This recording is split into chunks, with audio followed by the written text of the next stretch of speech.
Welcome back. Last week, we started the session at Glub and Sud's retreat / hotel. Hey, Colin. Colin, hi. Welcome. It's been a while. Sorry.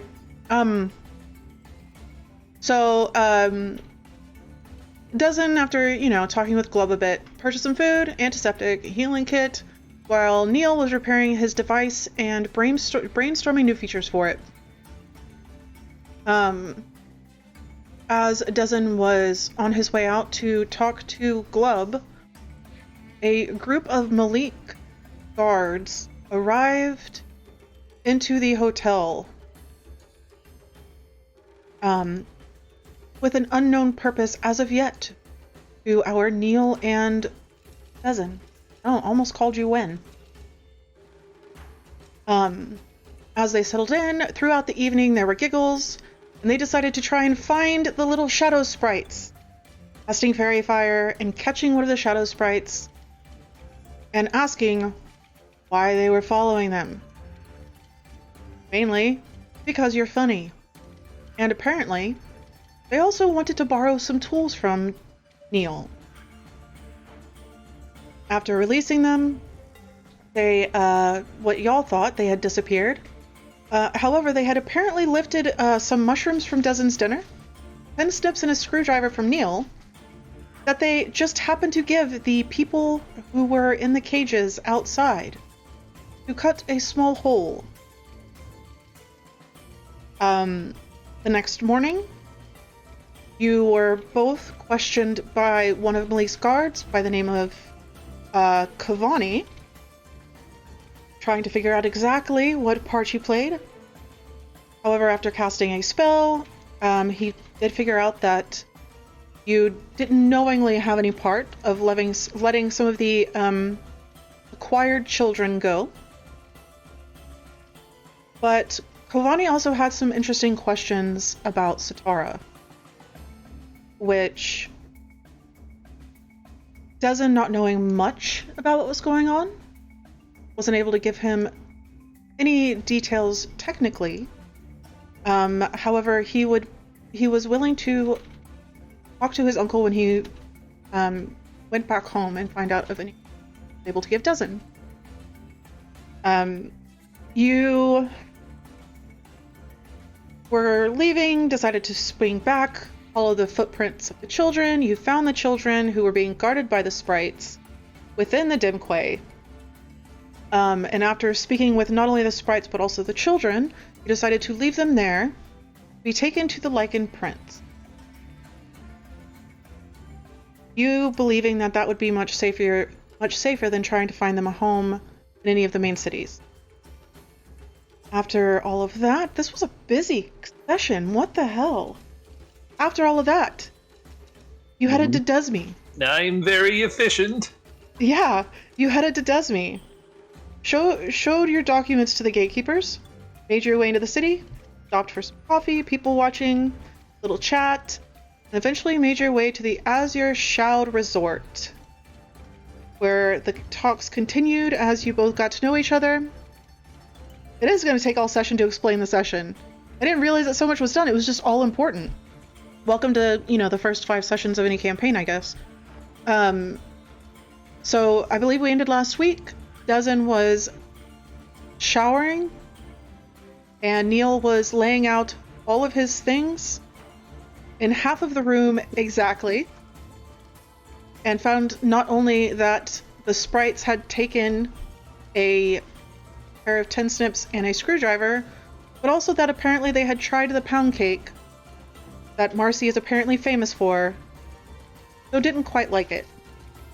So I will leave it to both.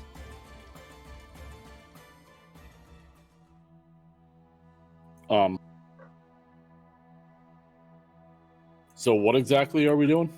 After I have no idea. That I'm not gonna lie, that explanation was. No, I know. I tried.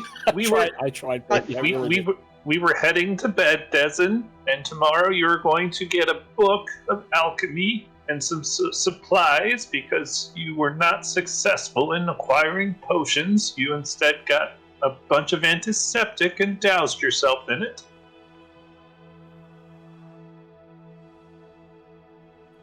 And maybe some delicious coffee again.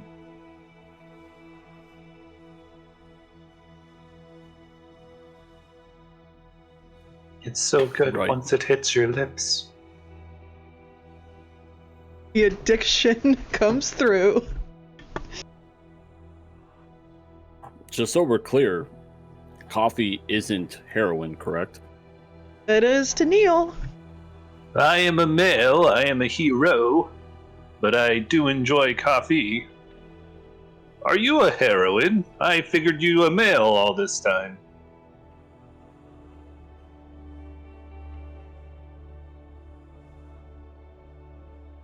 I have no idea what you're talking about.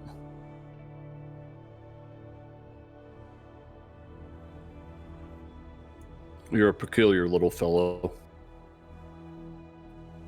I will just be glad to have my full supplies tomorrow. I'm going to replenish the supplies that the fairies stole from me. Although I can never replace this pound cake.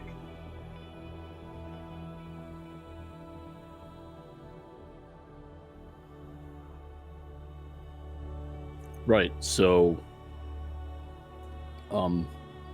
bookstore, I suppose. Correct? Alchemy shop. Those are the plans for tomorrow. For tonight, I believe it is good night. We didn't just go to bed before we ended this session? What the fuck? I think the session, yes, we're going to go to bed. Yeah, I think the session kind of ended because you had to go right at the very end. So we just kind of Tiffany and talked to the very end. Hit that long rest button, but don't heal, right? Right. Oh yeah, needed to find a healer too, that's right. Oh yeah, good remembering. I wasn't going to remind you of your checklist. Oh, I do have it written. I remember most things. Actually, I forget most things, that's a lie. Yep. And we're not, just to be clear, we're not clicking the reset maximum HP changes? Correct. Or we are? No. Yeah, not. Not that I think that y'all took any damage, but... Right. Right, yeah, so in the morning, I guess I'll get up and get some breakfast. Okay. Or not. Would Dezzen get breakfast? I don't know. Yes, he would, because he was probably used to it.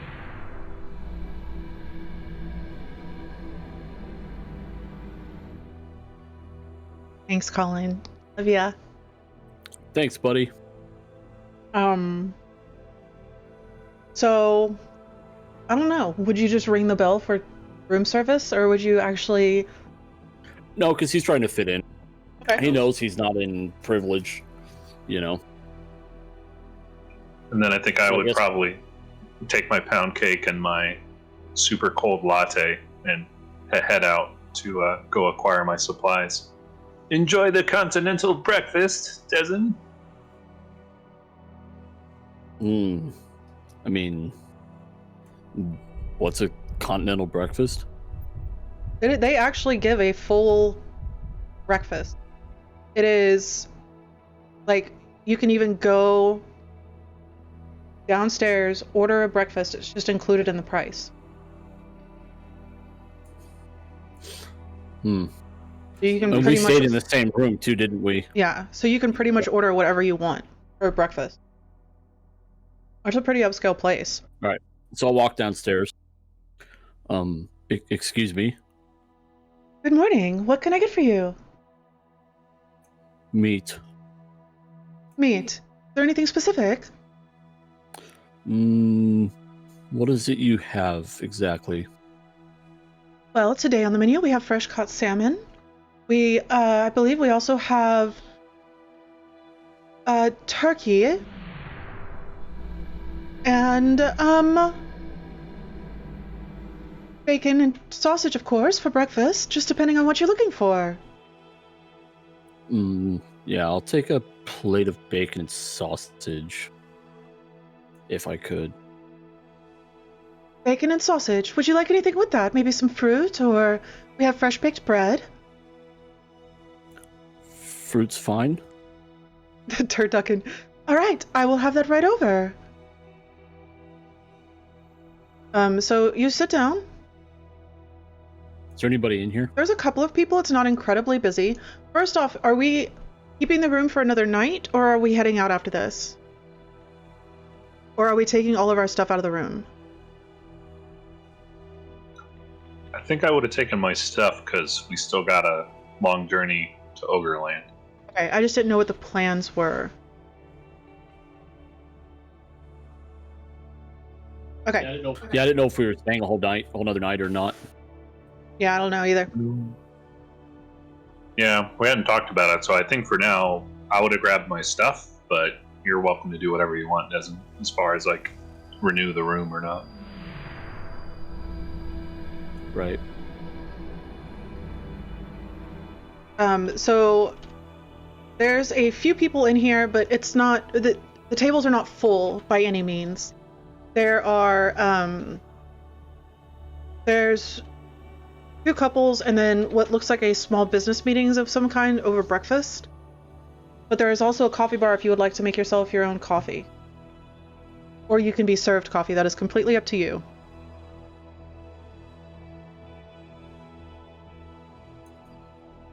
Do I see anybody walking around?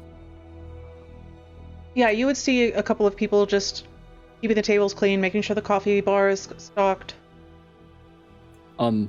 Excuse me. Yes. Can I get a cup of coffee, please? Of course. How would you like it? Make that 4. 4 cup. My gnome friend is a big fan. I don't mean to be rude. I just don't see anybody else. Oh, he'll be here. All right. If there's coffee, he'll be down here. He seems to have an unhealthy liking for it. Guys, thanks. All of you guys trying to get in the game. All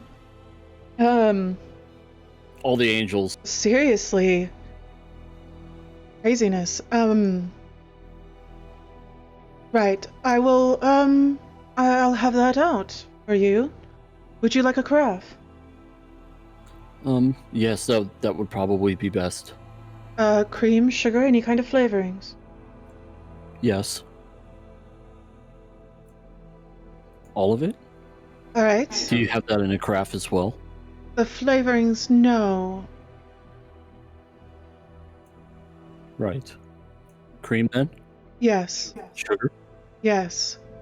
One pump of each flavor. Each flavor. Exactly. Alright, I will, I'll have it out momentarily. So, it'll be a while before your food is ready. It is cooked as ordered. Your fruit will be served first. And, we will go over to Neil. Where are we going, Neil? I need some tools. Gotta replace my shears and screwdriver. Okay. So we're going over to Tough and Stuff hardware store? Tough and Stuff. Yep.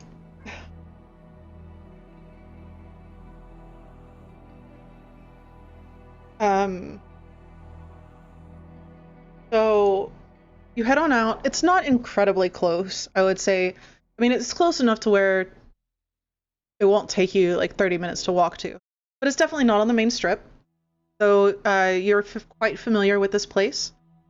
As you walk in, it's a little early, and there's a gentleman kind of just polishing a few of the tools on the rack while sipping on a big cup of coffee. And he looks over, I know you. 16 history. Do I remember this dude? Yeah, his name is Tufton. I would say you've probably swung through here a couple of times. Maybe not stopped and chatted, as I don't know how chatty Neil is. But you are a pretty notable character. And then just for my own knowledge, if this is Tufton Stuff and his name's Tufton, is there a partner named Stuffton? No. Tufton and Stuffton. Alright, just okay. God damn it. Yes. Yes, I believe you helped me last time I was here a while back. My name is Neil. Oh, right, Neil. Well, welcome back. Thank you. I just need simple tools this time around. Just some shears and a screwdriver, please. Sheep shears? Or another kind of No. shear? Much sturdier, the kind that can cut through metal. I have those. And he'll just kind of point over to a shelf. Alright. Do you need the small ones?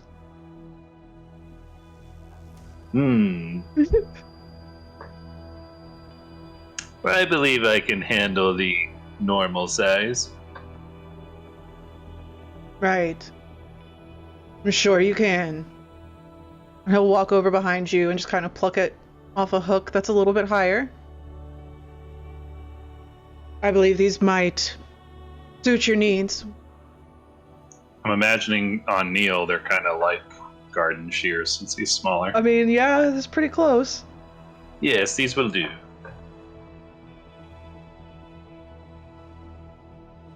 What will you be doing with these shears? Just out of curiosity, of course. I'll point down to my hodgepodge armor. I do all kinds of metal work. It comes in handy to cut them down to the right specifications.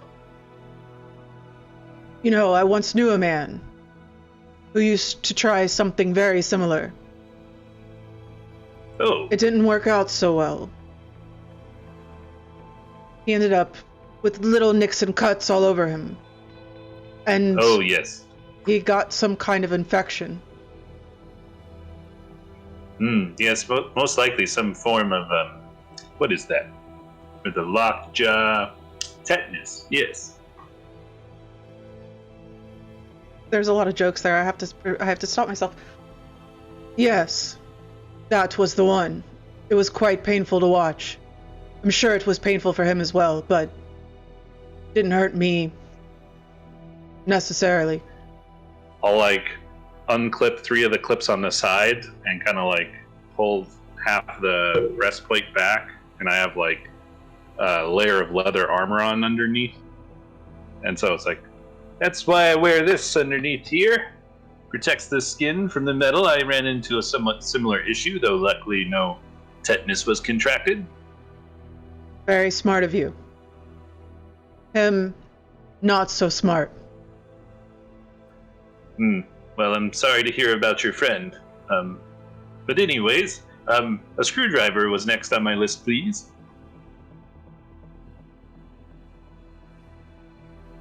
Do you need the small one?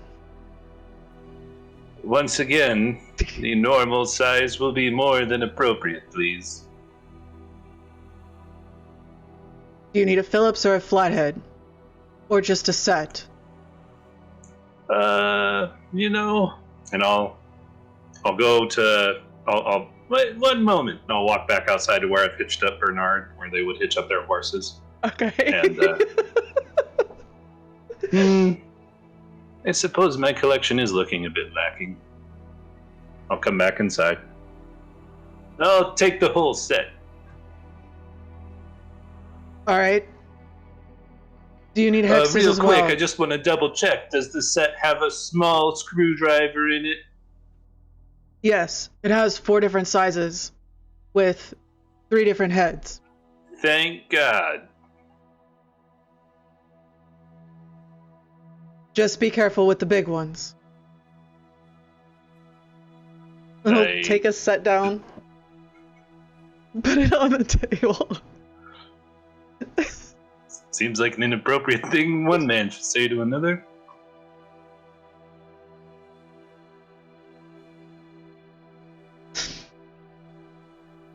What else could I get for you, Neil? That'll be it. Are you sure? Well, do you have anything interesting in? Any new tools that haven't hit the market? Well, have you ever heard of a ratcheting wrench? I can understand the concept of ratcheting, and I know what a wrench is, but I've not heard the two combined. You really should see this. And he'll reach up under the desk and pull out a case and just kind of throw it on the table. Picture a mechanic's tool set. And he'll open it up. It's really quite fascinating. Surprised that you haven't heard of him yet. And he'll take one out and he'll show you like how it works and how the ratchet hooks onto all the different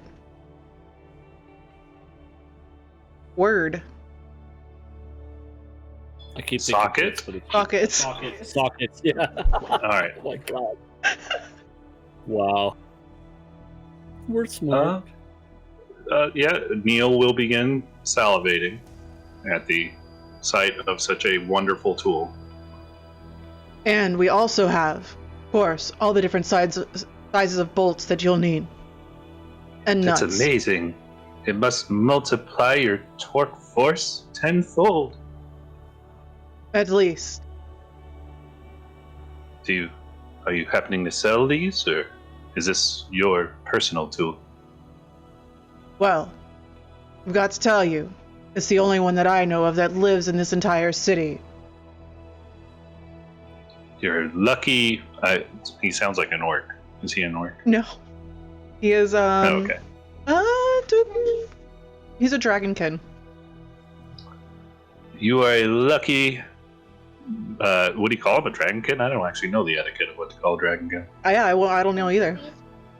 You're It's a not lucky fellow. Yeah, it's not Dragonborn like D&D or like Wizards of the Coast Dragonborn. It's the dragonkin that we had established in Campaign 2. So they just have slight feature changes. You're a lucky fellow. That's quite an impressive tool.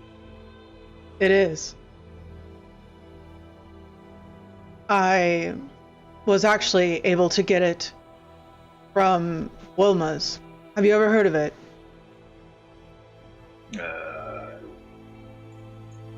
Let's see if I've heard of it.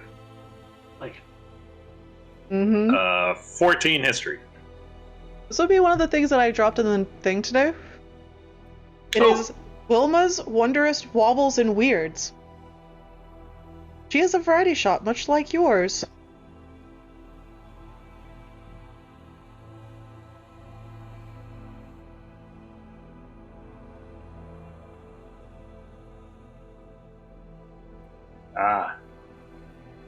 Oh, okay. Yeah, I did not get a chance to get to this. That's fine. Oh, yes. Wilma. I'm sure she acquired it through nefarious means. I'd be on the lookout. That might be a hot tool. Well, of course it's hot. The only one in the entire city. Not temperature-wise. Come on, I'm saying she may have stolen it from a strong tool inventor, perhaps, that she no doubt lied to in order to gain an audience. She's a nefarious creature. I would not trust her. He'll snap it closed and slide it back under the desk.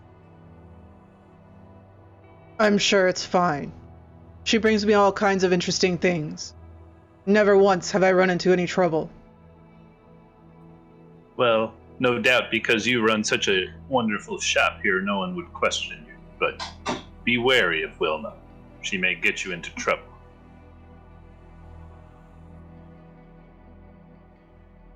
This all that you require? Well, I suppose so. Alright. It'll be 3 gold, 2 silver total. Here you are. Are you sure you can handle the big shears? Ha ha ha. I'll be fine. Well, thank you for your patronage, Neo. Until next time. Have a wonderful day. You too.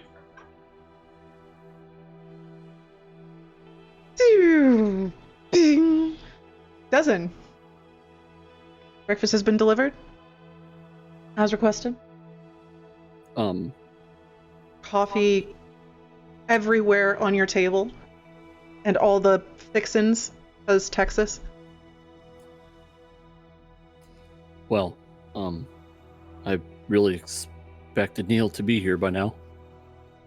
This is awkward. Would Neil have been going back? Yeah. Okay. That was just one errand. Okay, so I will say, like, as you finish breakfast, yeah, just 2 gallons of coffee sent out. As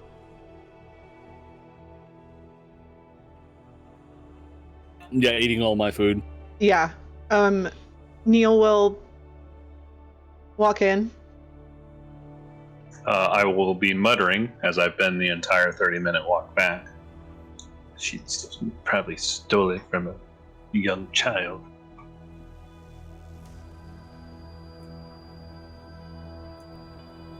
Neil, Oh, hello, Dezzen. Wow, that's a lot of coffee you have there. I ordered you some coffee. Oh, what a lovely thing to do. Don't mind if I do. And I'll like sit down and just start pushing the various, like pulling all the creams and sugars and whatever else he got to me, picking them up. Some of that. Do you think I overdid it? This is quite a bit of coffee. This is true. But I got a small breakfast. I think I might have room. How was your shopping trip? Well, I mean, I acquired the goods that I needed, but I learned a bit of troubling information. My competitor Wilma seems to be tightening her grip on this town. I see. So you didn't find anything interesting then? Well, unless you count hearing that your mortal enemy is taking a town immediately next to you, no doubt trying to worm her way into Dezbid. Is she really so bad? Well, I'll put it this way. Do you find yourself wondering in the middle of the night what unfathomable evil might be hurting your precious Satara? No, I don't. Well, I do. Should I be? I imagine my shop that I've spent a lifetime building, upended by Wilma and her feminine wiles. You know, she doesn't sell by, logic or by reputation. She sells by smiles and, oh, I have the widest trade routes. It's not the trade routes they're looking at, Dezzen. If I didn't know any better, I would say you're jealous.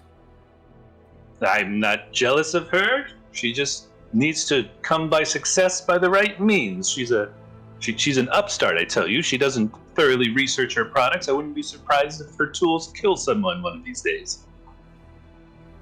Aren't you the one who gave me glasses? Well, no, that was Marcy. She is overly cautious.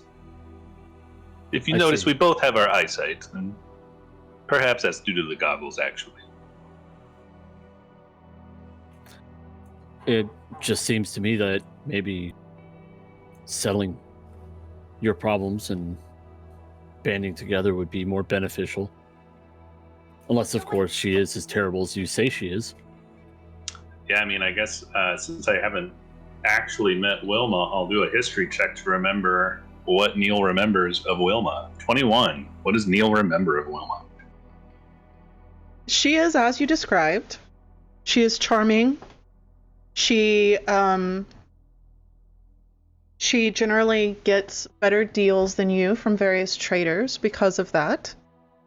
To put it frank, she has a higher charisma.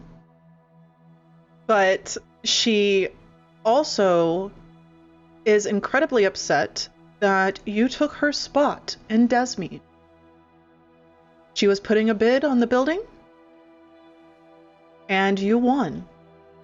And ever since then, she's done everything she can to ensure that a lot of things that come through Strasmy that you might be interested in are purchased or sold to somebody else.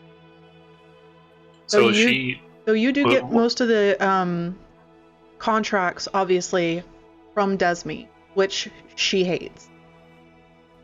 So would she, what race is she? Like, would she be as old as I am, or a little younger, or older? She's probably a little bit older than you. I would say, let's just go half-elf. Okay. I feel like we have a lot of short people, and I was going to say dwarf, but I think half-elf would be more appropriate. Well, I'll tell you, Dezzen, when I met that woman, she wanted to take my first business. I had saved up, I had worked hard for years to save up to buy my building, and she wanted to take it from me to open another location. She's one of those big businesses trying to drive all of us smaller folk out of the town.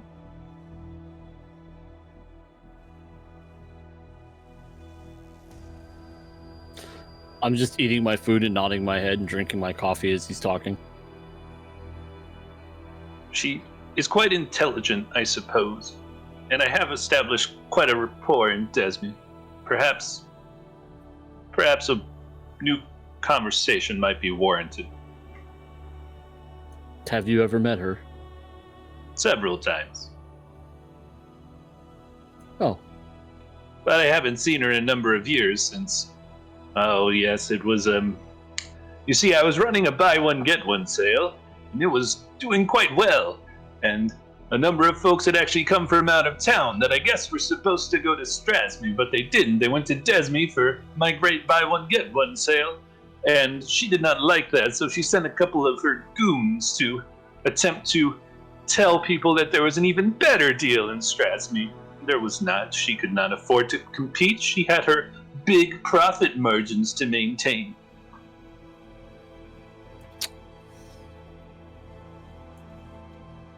And what exactly was the buy one, get one sale? Buy one and get one of what? No, it's been a while. What was it? The device for you get another? Buy one mine, get another mine? No, it was something far... I realize you've been introduced to my store with fairly dangerous items that we carry. We carry a number of very safe items that Marcy herself curates. I believe it was one of those such sales. If I recall correctly, it was... Was it a... I want to say it was some sort of child's tool set or something like that. Was it in the torture section? No, it was not in the torture section. Children are not allowed, as I've told you before, in the torture section. Right. Well, did you have anything specific you wanted to do today? That was it. I wanted to replenish my supplies, but I figured now that I've done that and you've had a nice hearty breakfast I can see here, we can get your supplies and see where we're at after that. You actually have quite a couple of curious things to try to hunt down. I'm happy to help you if you'd like. Do I? Well, finding a book about alchemy, the specific kind you want, might take the rest of the day. I'm not sure if they necessarily even have it here, but it's worth a shot. I see. Well, let's get looking. So I'll pay for however much. Oh, you said it was... Was there an extra fee for the amount that I ordered? Okay. Excuse me, ma'am, can I have some sort of larger cup to pour these 2 remaining coffees into?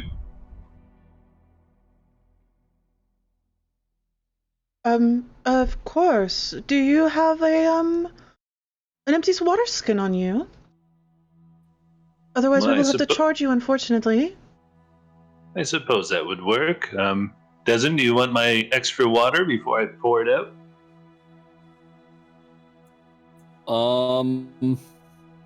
Yeah, I guess I'll pull it into my skin. Okay. So I'll empty out my skin, fill it with coffee. You got it. All the sugar, creamer, and flavoring you want. It's still a little warm to the touch. Careful, Bernard. Bernard feels no heat. Okay, so you gather up all of your stuff, including a gallon of coffee. Make your way out of the Azure Resort. And where is our first stop? Probably the bookstore, if there's like an alchemy bookstore or just bookstore in general. Okay. So, there is a library. 16 to remember bookstores, because I know I'd frequented this town quite a bit. Yeah, so there is a grand library, and there's a couple of small bookstores around it, but any books that the library has in multiples, they also sell. So it depends if you want to support the library in the city or if you want to support a small business. I'll go to the small business. Okay.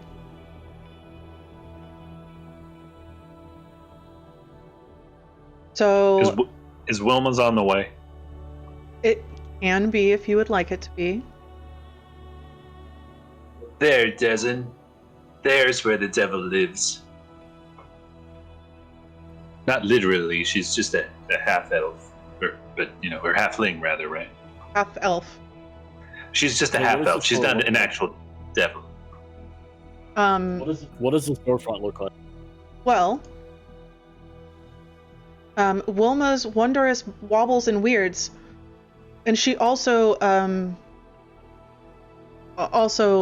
thinks that Neil stole her style of naming as well. By the way, the front of the store. Of course she does. Yeah, of course. So the front of the store, lining the doorway, it has two swirling, almost kind of like the barber shop, but they're not red and white. It has it's a metal disc on the bottom and a metal disc on the top. I mean, it's a good 3 or 4 feet tall on either side. And between the two metal discs, there's that lightning that kind of shoots up and down and swirls of magical energy.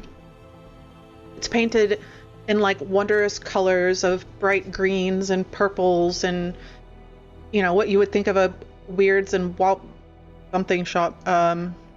Wobbles and weirds shop. And it's got just strange things hanging in the windows. And as somebody walks out, you smell patchouli coming out. You see, she's lying in the name. What even is a wobble? I can see why her store does well. I suppose if you like the flashy, no substance sort of concept. Well, it's not what I like, is it? You should know. The general population isn't as thoughtful. That is true. I have no doubt your items are of better quality, but people like flash and pizzazz. They do. Howdy, Shall we Neil. pay her a visit? And what was the question? Shall we pay her a visit? And I'll just kind of laugh as I'm saying it. I think I'd rather clip ogre toenails. Well, that makes one of us.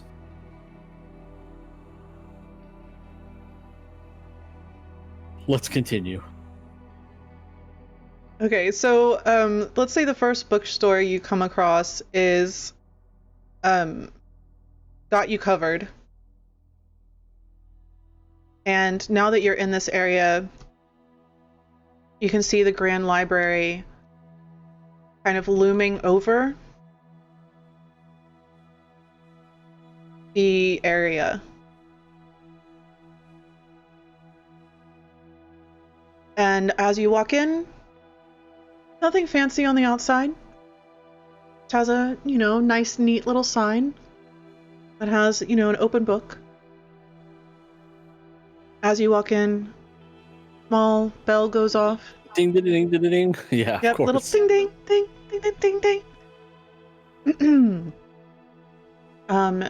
Nobody seems to greet you as the overwhelming smell of dusty books and maybe a hint of mildew kind of wash over you. The shelves seem to be quite old, wooden, not maybe best, like kept in the best shape. So the books on all of the shelves look to be babied. There are just shelves upon shelves upon shelves. Think half price. The lighting in here is very dim.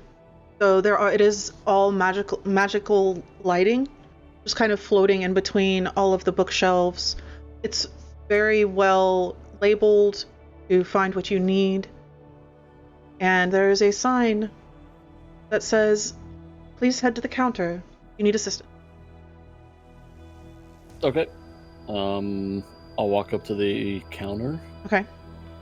Neil will be distracted by literally the first shelf of books Okay. and just begin looking through them. But As I'm uncomfortably walking to find a book, which it's like being in a store that you've never gone into before, and it would be like me going into Victoria's Secret. Or Smell Neil has that, never Dezzen? shopped. Or, I'm sorry, Dezzen. Dezzen, you smell that? The musty odor, the Dust? smell of wood. That's the smell of discovery, Dezzen. Smells dusty. Is Discovery dusty?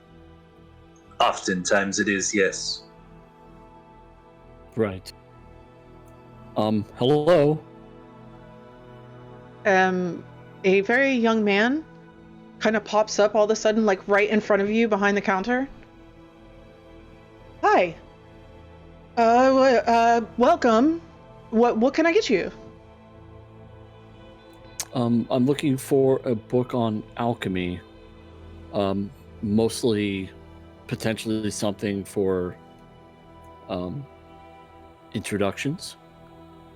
Maybe...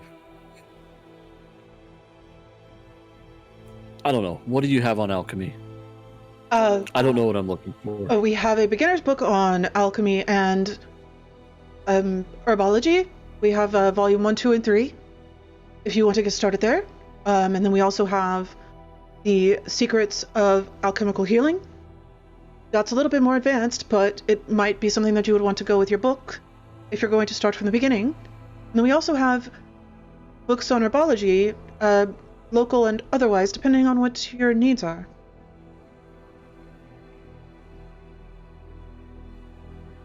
I'll take all the ones you had initially mentioned, if that's okay.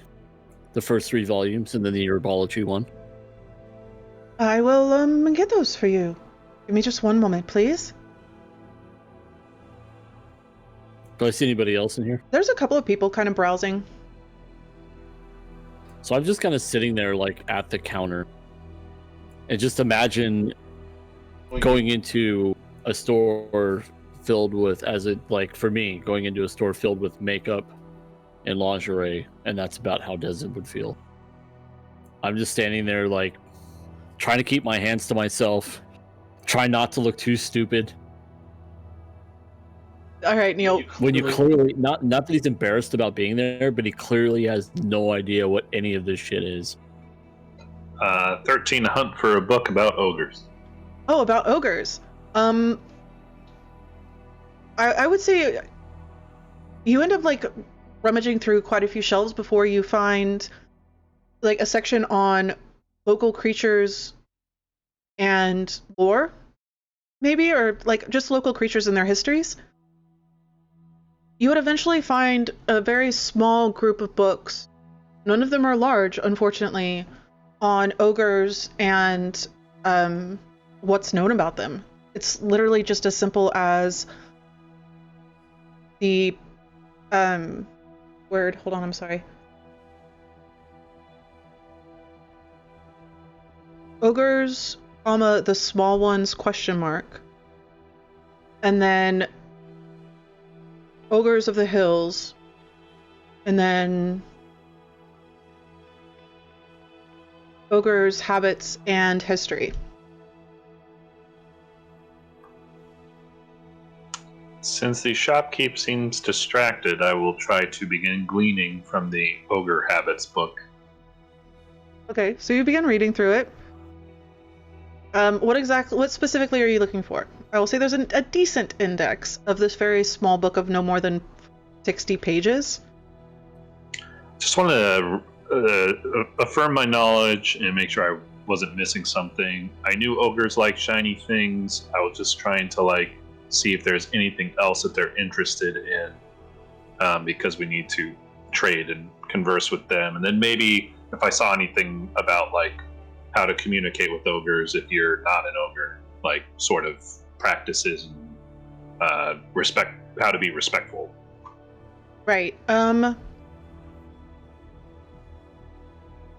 What it says specifically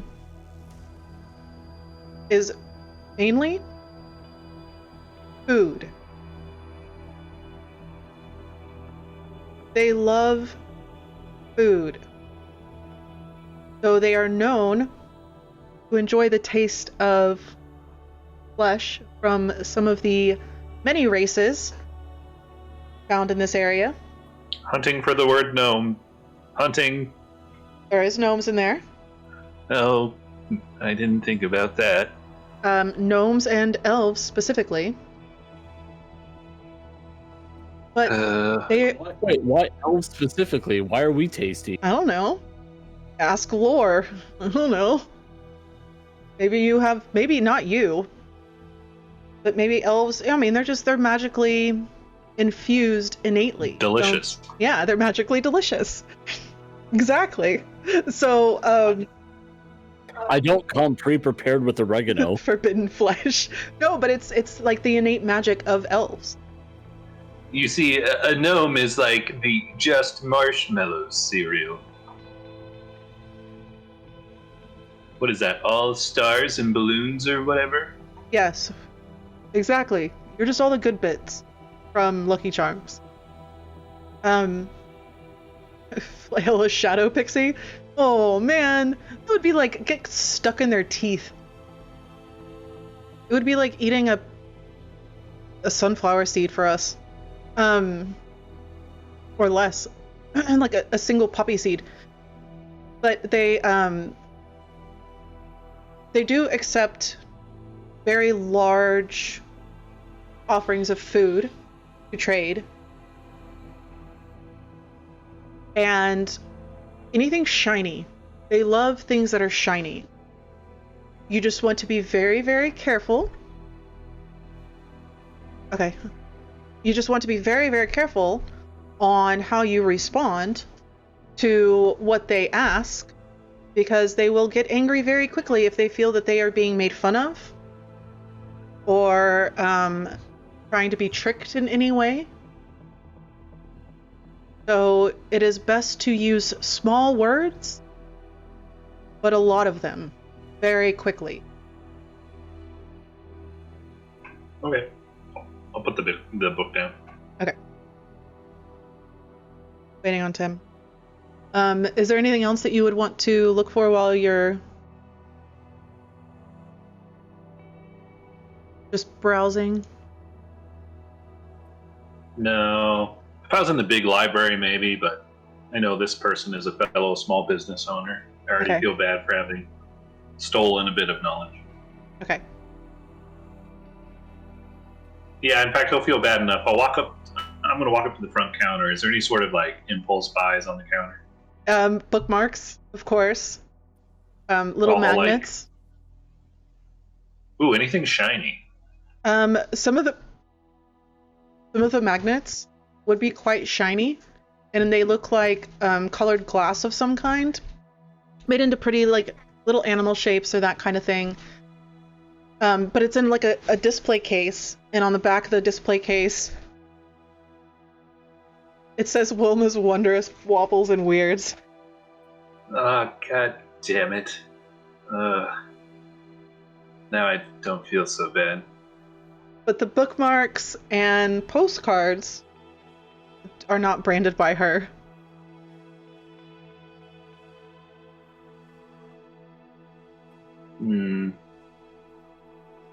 I'm conflicted. Waffles sound good. Freaking waffles. What the hell? I mean, it's a brilliant business model. I have a question, Neil. Has Neil tried putting any of his things in other local stores? Doing a little cross-advertising?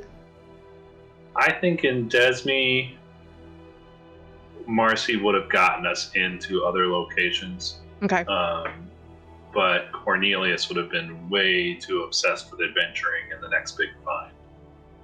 Okay.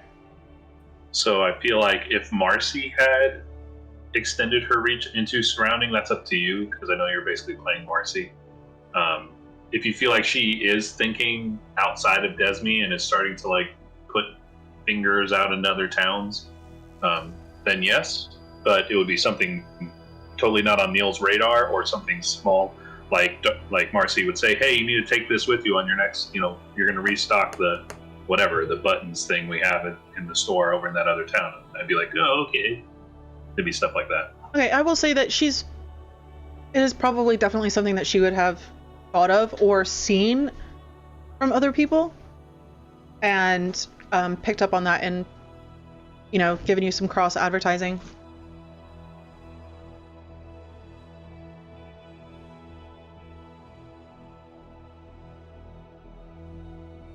He's eating all my cinnamon Pop-Tart. Well, those are good. They're the best. They're Okay. also what, like $1? They're on sale or something like that. Maybe. It's fine. Yeah. Okay. So Neil walks up to the counter where Dezzen is still waiting, looking incredibly uncomfortable. I don't think Dezzen has ever done any shopping for himself or anybody ever. Probably not. Is the shopkeep still gone? Yeah. Dezzen, I forgot that ogres find gnomes delicious. We may encounter an issue trying to diplomatically acquire the toenails. We may have to send you in alone.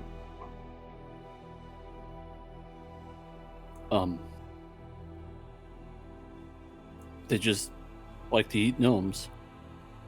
Yes, in the book back there, they say they have a taste for gnome flesh and elf flesh. So I figure if you were to perhaps turn into your modified self, perhaps, that would dissuade them.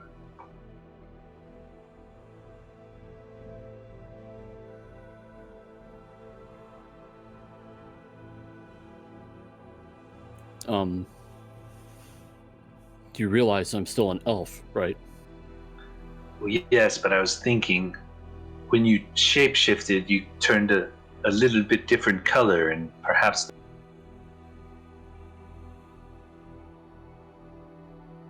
bad meat or something. I'm not sure how I should feel about that. Well, if you're not comfortable, then we just need to take them in a different way, either stealthily or by force.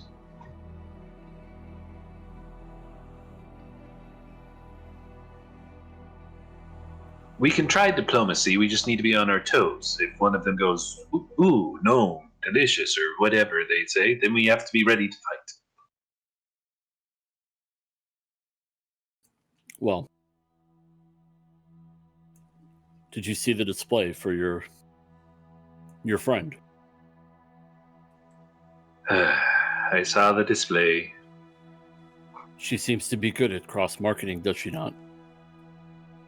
I'm sure she has several people hired to do that for her.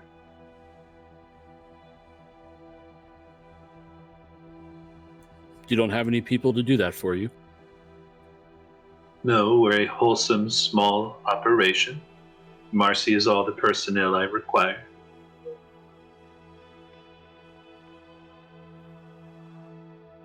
Would you not like to branch out as well? Well, I'll tell you, we have put some stuff in different stores throughout Dezzen, and we have a few others. We're expanding our reach, as it were, but we're very hesitant to open another location because what Wilma won't tell you is the more locations you open, the lower the overall quality of the products become because you're more interested in quantity over quality. What if you just have a lot of quality items? It is certainly not impossible.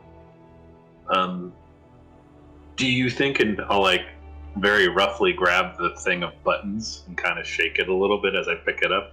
Do you think this is quality items to you? Do these look like magnificent things unearthed from eons ago or assembled with immense brain power, or do they look like something a 3-year-old created? And then I'll put them back down. They look like buttons to me. She sells fucking buttons. I guess that's what whatever a Google or a goggle or a wobble is. Oh, a wobble. I believe it was wobble. Yes. There's your books. Oh, thanks. How much do I owe you? 7 silver. Were you interested in any of the magnets? They're quite beautiful. Magnets? Oh yes, I saw you gesturing at the buttons, or the box of little magnets. Oh, I couldn't. No, I'm not interested. I'm sorry. All right, 7 silver. Would you like a magnet? Neil, You're asking me. you could throw it at her shop as we pass by. Or make a dick on it and throw it at her shop. No, I'm just kidding. I appreciate the thought. No, I'm okay. Okay. Well, shall we head back on our journey, or are we staying here another day? Well, I think we need to talk strategy if we're trying to purchase these items from the ogres, their toenails, that is. We need some more shiny things. I think it's that or a high quantity of food. Shiny things seem less expensive to me. At the mention of shiny, I'll grab the whole rack of buttons and magnets. No, not those shiny things. No. Do you see any other shiny things within reach? I would feel bad for the ogres. They would take offense at being given such a terrible shiny thing. We have to pick good shiny things. What else is on the rack?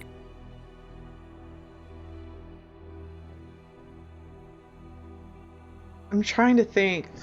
So you said magnets, like button magnets? No, they're magnets, and they're they're glass, just colored glass, like little animals and that kind of thing with a magnet stuck to them. Right. The stuff you stick on your refrigerator. Yeah, I mean, think, little local bookstore that has a bunch of different small shops that put their shit in there. So along those same lines, we can say that there's like sun catchers with the same types of colored glass designs, and maybe like even necklaces and like cheap jewelry that's all from Wilma's, but all made out of just different colored glass and that kind of thing. They're shiny. Yes. See, Neil, this is why you put this kind of crap next to the register. Oh, because of the traveling, ogre toenail provisioners that need shiny objects. Sounds like a very healthy business model. Because you never know when an idiot like me is going to come into a store and buy a bunch of this crap.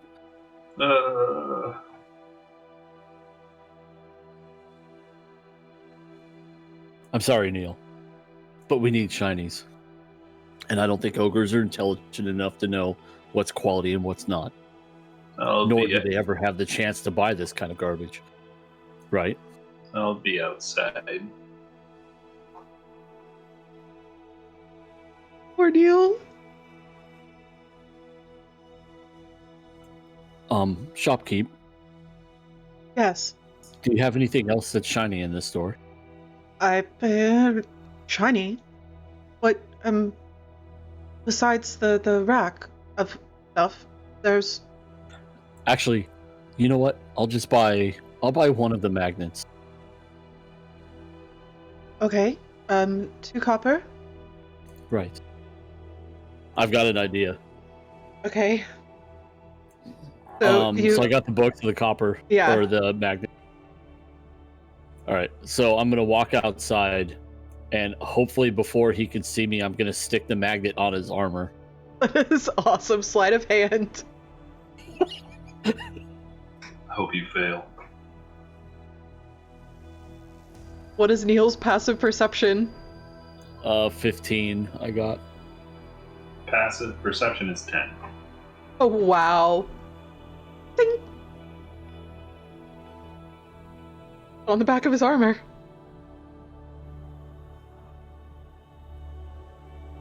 All right. Well, I didn't buy anything of hers, just so you know.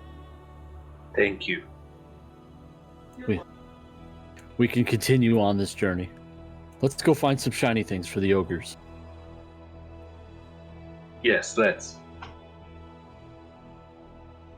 Okay. Where are we going to find shiny things? What are you looking for? He's walking around with his with a little shitty magnet attached to his armor.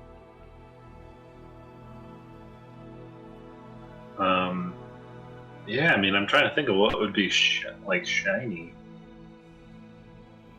Do they have like a outside of her shop? Do they have like a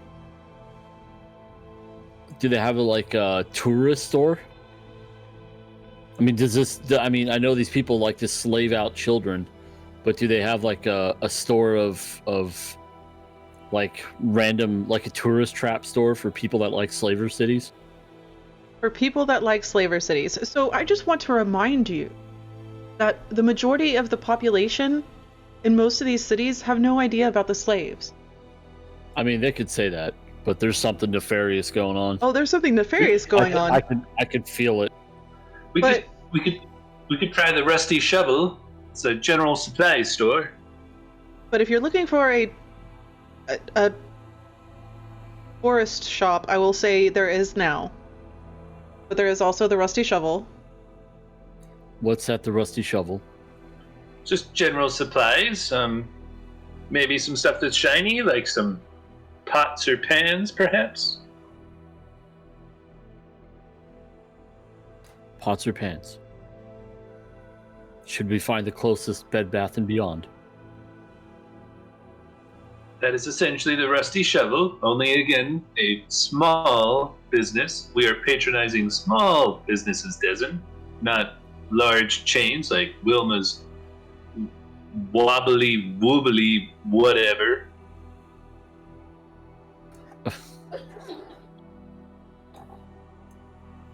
Yes, but where are the big stores? We need to buy in bulk. I don't feel like buying boutique shiny things. Oh, I think there's It's like for ogres that we may or may not have to slay. I think there's like a touristy shop near the library. I haven't been inside, but I think it's over that way where everyone loves the library. It's so big. I think there's some sort of shop set up. So let me get this straight. We're going to buy shiny things.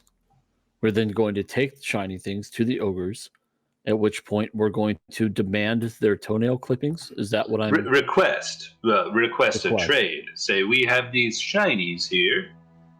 Right. We would like... then I'll get out my notepad, because I don't recall the amount. But so you didn't buy the book on ogres? I did not, no. I'm going to offer the shinies and say we need 30 pounds of toenails. So I believe we need a scale, actually. How much do you weigh? Oh, it's been a while since I weighed myself. Oh, I forgot. I actually can. Hold on one moment. And I'll go up to Bernard. And I'll begin tinkering with his left leg.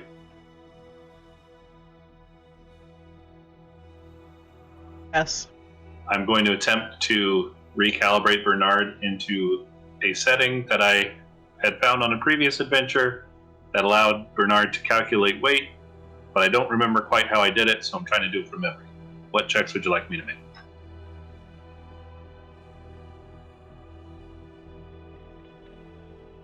I want to say persuasion, or not persuasion, but performance so bad.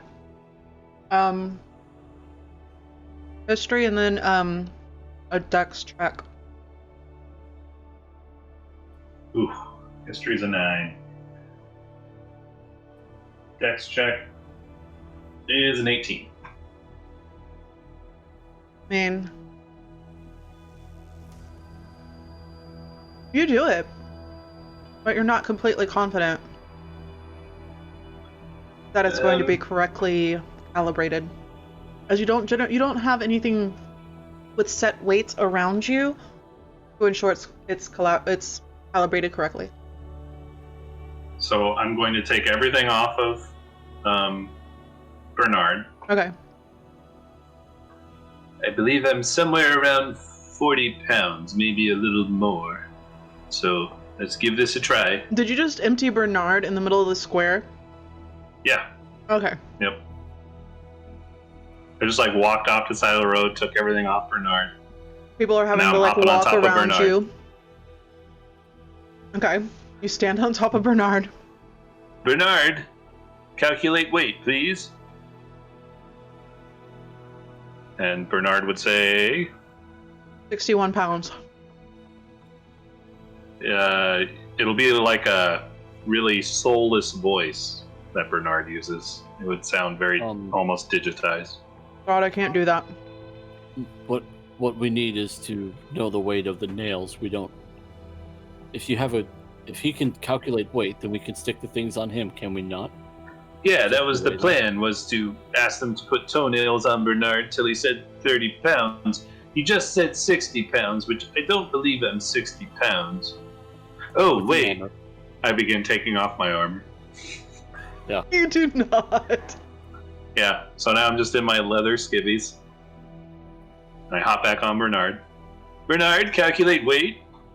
Neil, I don't think this is necessary. We must make sure accurate calibration. We do not want to be caught coming home on all this way for 25 pounds of toenails. I think it's calibrated. I just think you're concerned about your own weight. Shipley is a very, very he demands very precise shipments for his work. Alchemy requires very measuring down to the tiniest gram. So if he says 30 pounds, we're getting him 30 pounds. Neil. What? For an elderly chap, you look fine. Let's go. Put your clothes back on, please. Well, hold on. I mean, I've done all this work. I'm going to hop on Bernard. Bernard, calculate weight. 57.2. That doesn't sound right. My Uncle Strauss was 55 pounds, and he was very portly. I am nowhere near that man. Wait, is that what you're saying? Are you trying to make Neil fat? Is that what you're saying? No. I'm going off the weight in my sheet. That's why I said he was like 40. Perhaps, Neil, it's because you have more muscle than he did. No, the scale's not working. Perhaps we can purchase one at the general store. And where are we going to put a scale that size? On Bernard. I'm starting to feel bad for that creature. He's not alive. He's a robot. Still. You should add a tail to him. I had thought about the gyroscopic balance issues that a tail could help correct, but At the end of the day, it just gets in the way and gets crushed by supplies.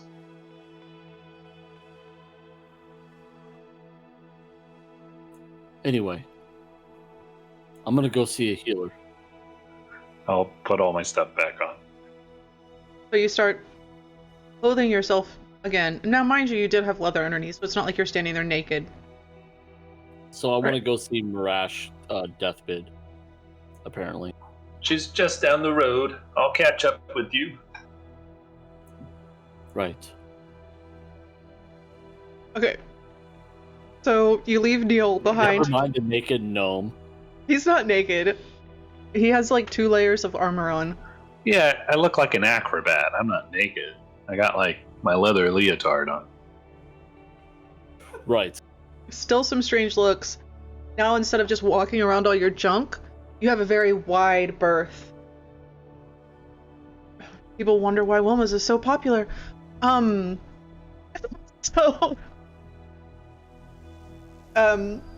You start making your way towards the healer. Now, I will say that it is very odd for you to walk alone without being escorted, without escorting. And yeah, that you could calculate as a like him gaining a little bit of confidence as he's walking through this place. And he probably would, as he walked off, start to feel a little strange. Yeah, confident, and then Yeah, pretty much. there's nobody here with me. I need you to roll survival check.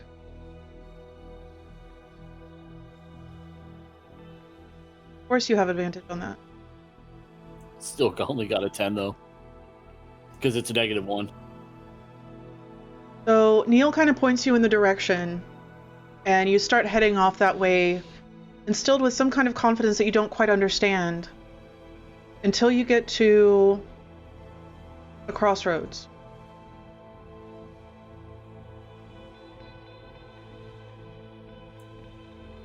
And I should have waited for Neil. kind of look to the left, glance at the signs. You don't see anything familiar. I'll try to grab a guy that's walking by. Okay. Sir. Oh, yeah. Apologies. Could you tell me where the healer is? I believe her last name is Dethbid.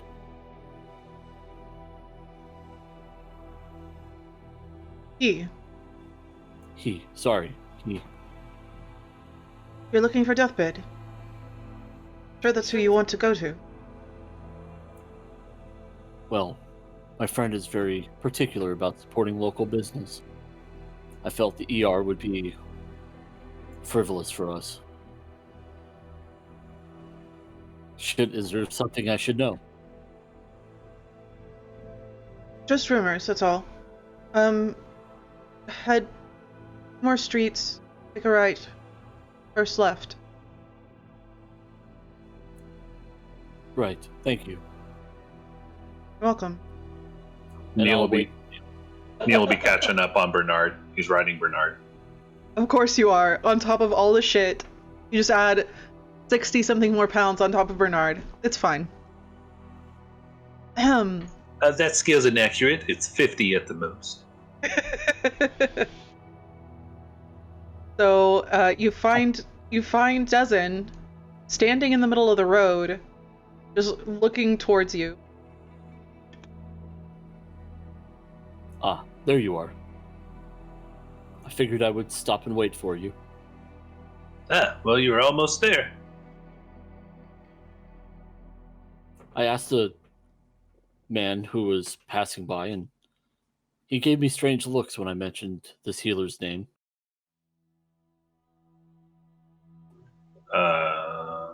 10 history. Trying to remember if there's anything weird about this healer. Would you have ever gone to a healer? An adventurer by myself. I come from wealth. I probably use potions, and I've gotten in some pretty decent scuffles, so I don't know, actually. I think probably the fact that Wilma's here would make me avoid staying in this town very much, period. So probably not, actually. Maybe in other towns I've seen healers, but maybe not here. Yeah, I would But say I would like have heard of him. Yeah, you would have heard of him, and you probably, if you had to have emergency services here, would probably have just gone to the like memorial hospital system, as they have like, you know, small outposts kind of dotted around. Okay. But I mean, you've heard of him. He's a private healer who a little bit more costly than the hospital system. But from what you have heard, he seems to be able to work miracles. Well, if the man you met gave you a bad feeling about him, we can go to the hospital instead. I haven't personally used this healer, but I've heard that he is quite good. No, now I'm curious. Let's go. All right. So I'll start walking in the direction that the 2 streets the down, guy- take a right, Yeah, first street on yeah. the left. Won't miss it. So you do, when you take the first right onto this street, you do notice that the buildings are just, as you go, lowering in the finishing touches of downtown Strasmy. The paint isn't quite as bright. The landscaping isn't as well kept. And as you take a left and look down, that standard drops just a little bit more.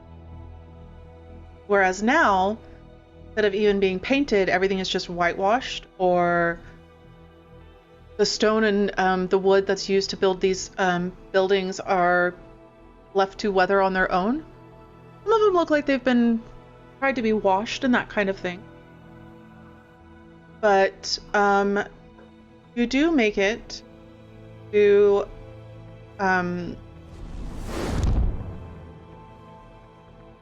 Hi Stella, that scared me. You do make it to Dethbid's House of Healing. Real quick, I rolled a 7 history. Neil feels like if there's a story to tell here about how this area was once nicer, but then Wilma and other big chains drove down the quality of this part of town, he'd want to share it with Dezzen. But he's trying to remember if that's even accurate, because he wouldn't lie. But would he believe that was true?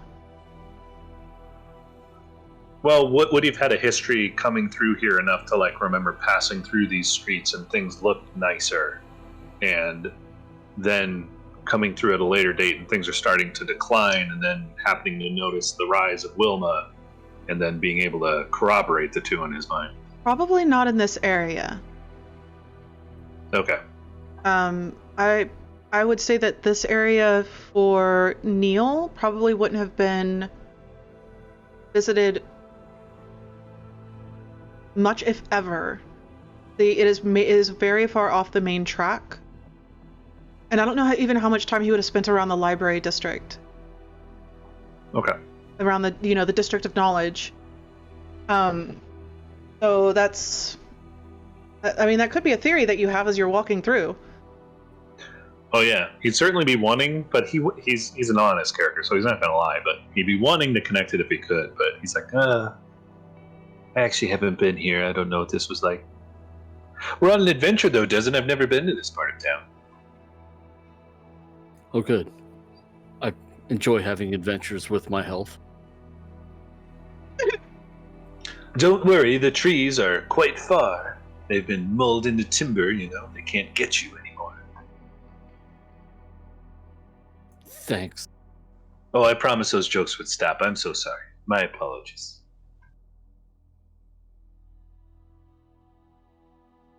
Okay, so Dethbid's House of Healing. It seems to have had better days, but instead of the outside being whitewashed or the stone being raw, it looks like somebody had at one point painted a beautiful mural across the entire thing of I forgot what I was going to have on the outside of his building.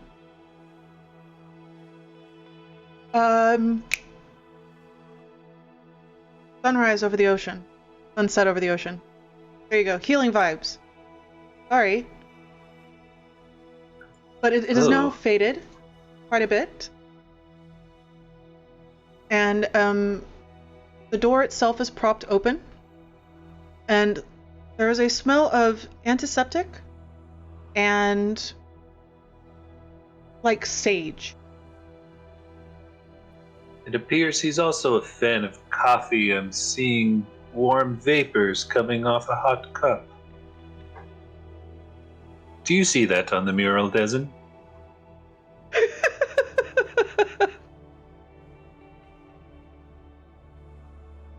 Yes, but I don't know if that's vapors. I mean, it looks Could also quite be warm. smoke. It's kind of orangey. Perhaps maybe a cafe au lait.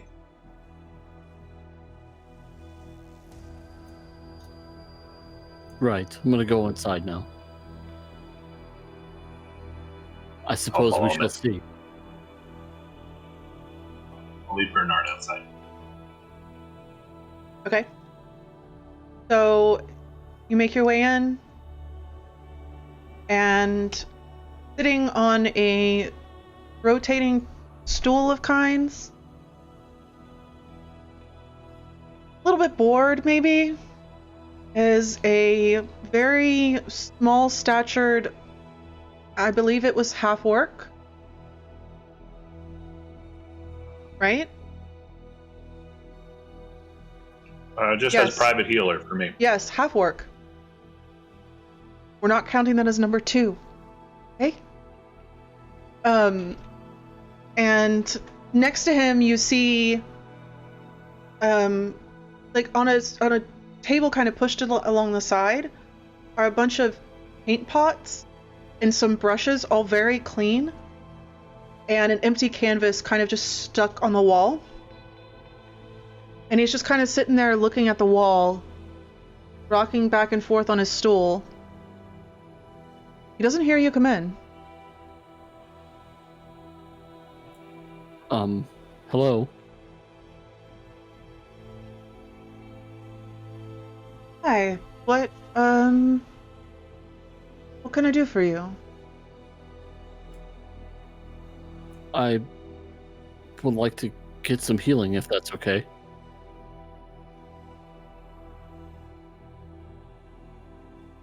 Is it the paleness? Are you anemic? No, I got into a fight with some creatures and have some wounds I'd like you to look at. Are you sure there's no anemia? Did you lose a lot of blood? Maybe. Have a seat. Right here. Show me these wounds.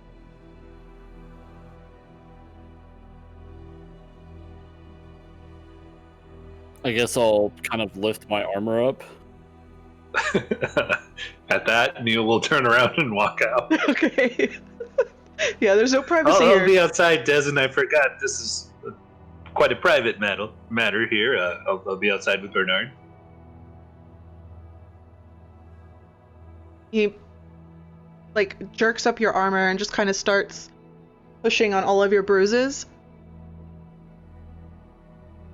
Did you fall from a great height? I got hit by a tree. Don't ask. It was hit by a creature that hit me. Fell on me. The tree or the creature? The tree. The creature destroyed the tree and it fell on me. Sounds like it came out of a children's book. But I assure you it did not. all right, I can take care of the bruising for you. With what is that all?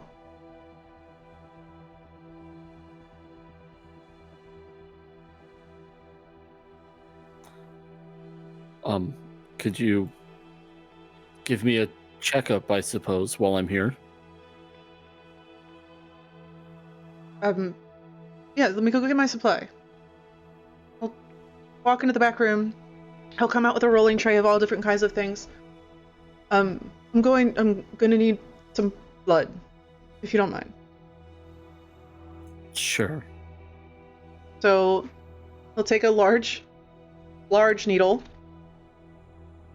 and prick the side of your arm. And take like a... So I feel like Dezzen would be really tense during this, Okay. given like he feels like he's being tested or, whatever, kind of messed with like he would have in the past. All those experiments. Right. So as you're like tensed up and he's trying to just scrape the blood onto a piece of glass, can you just relax? There's no reason to be scared. Not. Apologies. Just past experiences. Not sure. I want to know if you've had bad healers. There's quite a few in the city. And he'll... Oh no, not healers. Masters.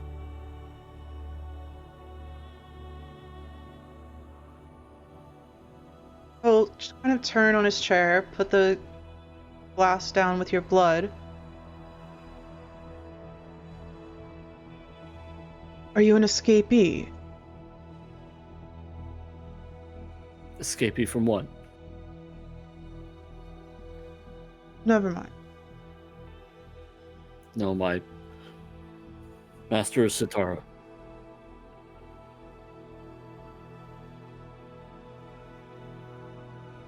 Sitara. The wallflower.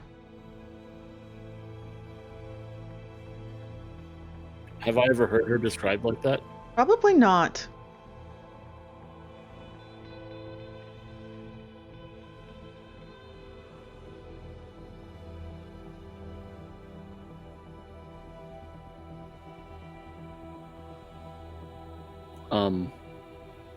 I've never heard her described as that. Where did she get this name from? It's what she is known as here in the lower districts. What? Let me run a few tests. And he'll turn around.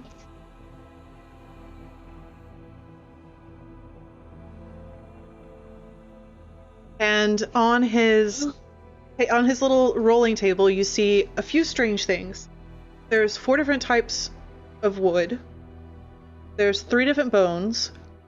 And various little bitty pottery jars with different herbs.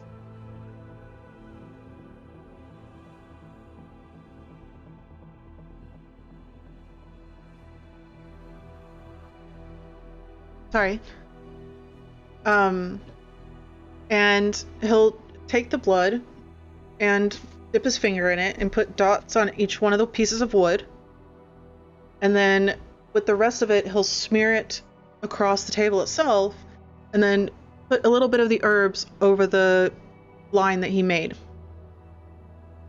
He's just watching. Not anemic. Well, that's good news. Were you bitten by anything during this tree incident?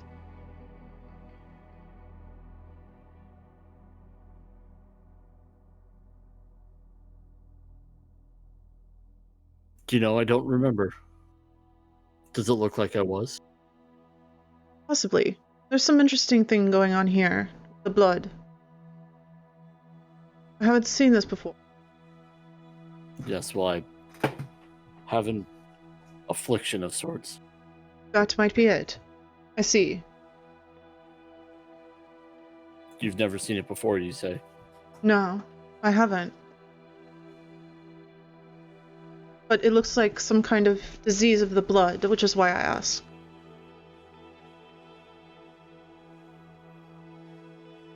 It's probably what I use. It comes in useful during, or becomes useful during battle.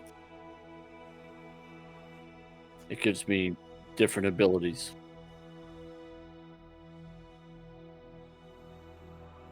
Very interesting. Yes, she thought so too. Think so. Who is she? Satara. She thought this interesting. She thought it useful. It is a disease of the blood. As if you were bitten. Would I know if that was given to me like that or if I was born like that? No, it was given to you. Would I know that it was given to me? Mm-hmm. Your blood hunter trainer would have been coerced into sharing the affliction with you.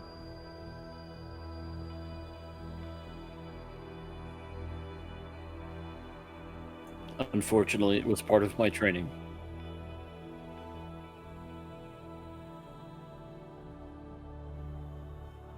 There is concern. What concern?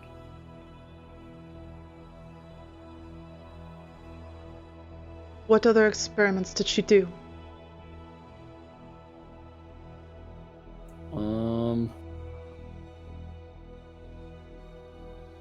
I guess I would list off anything that I can remember. He'll kind of go into the bottom tray and forcefully take your arm where he had put a fairly large hole in your arm and then squeeze more blood just onto his hand. And he wipes it onto this strange cloth that he has. And you immediately hear different tones emanating as he begins to chant.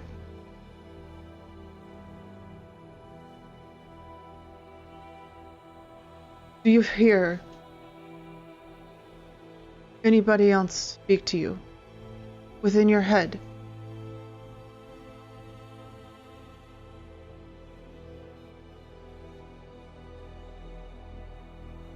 I don't believe so.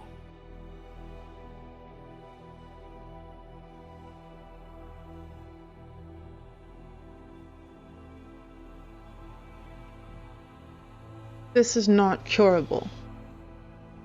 This is... You must be wary.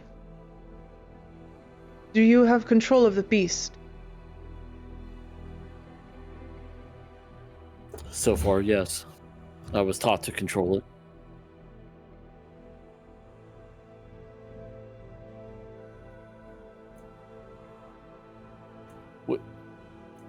Dude, I want to ask that, but I don't want to now. Because then it's, I'm kind of metagaming. So since I didn't think of it, I'm not gonna say anything. Gotta love chat metagame. Ugh. I know, it's rough. Such a good idea too, and I can't even think. I didn't even think about that. Would it be something Dezzen thought of? If he could understand it, he wouldn't have had to think about it. Right. You know. Well, and it's not like you're arcane trained. Right, exactly. Beware. Sorry. I just didn't want to see your penis. Right? I wasn't getting that naked, dude. You never know. You said give him an exam. Might have you turn your head and cough. Right? I mean, it's D&D. They just need, a little bit of blood. Maybe read your aura. See what color your energy is. There's somebody else that can take control of you. I don't know who that is, and I hate to think that it is the wallflower. But it is possible.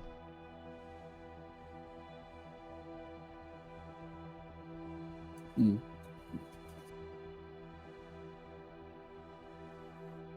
What else do you know of her?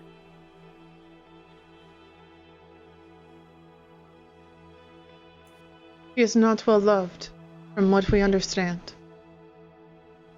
Whether that is true, we know not. Do you know if she's experimented on others? I sure hope not after this. I have never met any of Satara's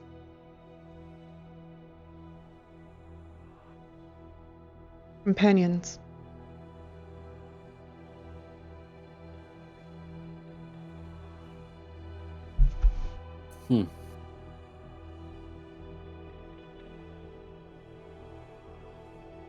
Well, when I see her next, I'll ask her. We here have heard that she helps save. But this is not what this is showing.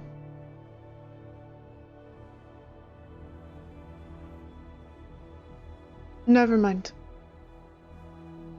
I will fix your bruising. And we'll just gently lay his hand on your head. You feel a light surge, healing wash over you. And the bruises slowly fade. And he leans back and shakes off his hand.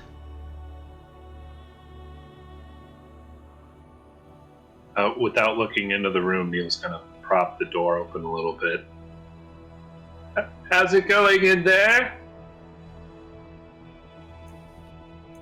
Fine, but I wouldn't come in. I'm still completely naked. Oh, okay. And the door. He'll quickly. He takes everything quite literally. Was a good joke. You'll see him quickly gathering everything that was on the tray and just shoving it into the center of it. Snaps his fingers and it just immediately burns into nothing. Well, that was interesting. I warn you. You must watch yourself. Pay attention. Listen. Don't let it control you, nor whatever else is trying.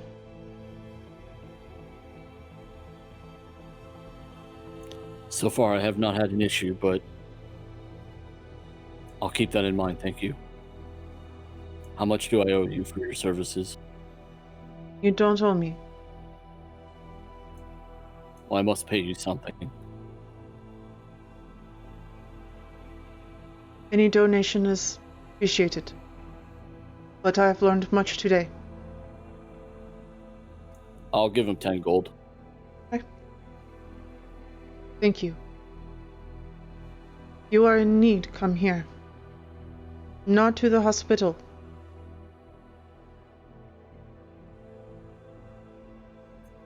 No, I'd like to stay off the radar. That was my thought. Be safe. Avoid trees. And one more thing. I'll give you a little jar of salve. And on it, it has Dethbid ointment of... Dethbid ointment of... Not magic. Healing? Not healing. Another word. Arcane? Thank you. Okay. I got you. Of Arcana, of the Arcane? Of the Arcane. And... Ooh, what's your arcane missile damage?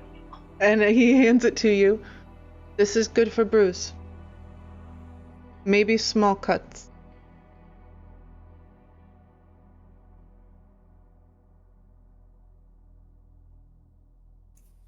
I appreciate it, thank you. You are welcome. Listen. I will. Okay. So I'll walk out and act like I'm putting my clothes on still as I get closer to Neil. He got personal pretty quick there, didn't he? Yes, he's very thorough. Suppose that's a quality one would want in a physician. I'll reach down and pull the magnet off of Neil's armor. Neil, you seem to have acquired a magnet. Oh, good. As long as we didn't have to pay for it, I'll add it to the shiny collection. Right. Where to next? Well, we got your book, we got you healed. I believe you wanted to perhaps buy some potions, or it seemed like you might be wanting to make them. I wasn't entirely sure which route you wanted to go there. First, I'll read my books while we're journeying. I'm not worried about it right now. Then I think we're good to go. Muted? Okay, so, did you want to go grab some healing potions? We don't have to RP through it if you don't want to RP the alchemist shop. Yeah, that's fine. I'll grab at least one more. Okay. So I Let me think, check my supply. and I think Austin had an alternative price list for them. I do have one. Yeah, you want me to pull it up? Yeah. Well, they're supposed to be 50, the lower ones, but he had an alternate price list, so they weren't exorbitant prices as far as it went up. Though you don't get the deal from Neil's friend, Shipley. Right. Yeah, they were super cheap because of that discount. Yep. Yeah, so we have 75 is for expensive, 50 is for normal, 38 is for cheap.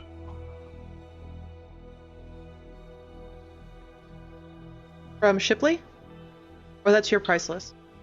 That was my price list. Shipley, I believe, gave them to us.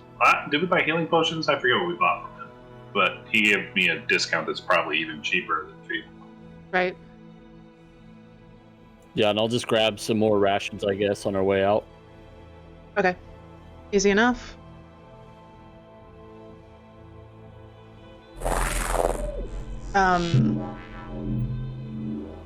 So y'all tell me. You head out, Strasmy, and there is a check at the gate on your way out. Of course, not nearly as extensive as your way into Strasmy, but it's declaring that you're not taking anything that you're not supposed to take out of Strasmy.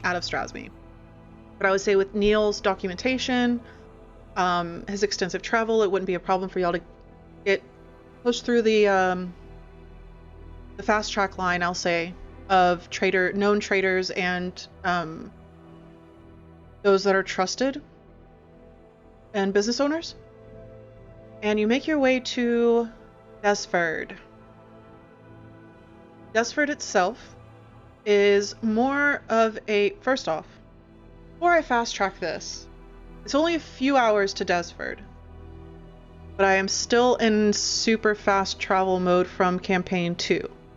So, between Strasmy and Dezford, was there anything that you guys wanted to do? You said it's only a couple hours? Yeah, it's like 4 or 5 hours. You'll be getting there in late evening, unfortunately. Let me pull up the map real quick. I think I just want to have a conversation with Dezzen on the road. Okay, I'll leave it to y'all. So you're all healed up then? Yes, I'm fine now. It took quite a bit. I couldn't hear what you were saying, but there was a bit of talking. I was just checking. Are you okay? Is there anything I can do? He was warning me of the blood modifications that were done to me. Warning? Things had to be altered during training. What was the warning? To keep the voices in check if I hear them. Oh, I didn't realize that sort of a thing happens. Have you been hearing voices? Not yet, no.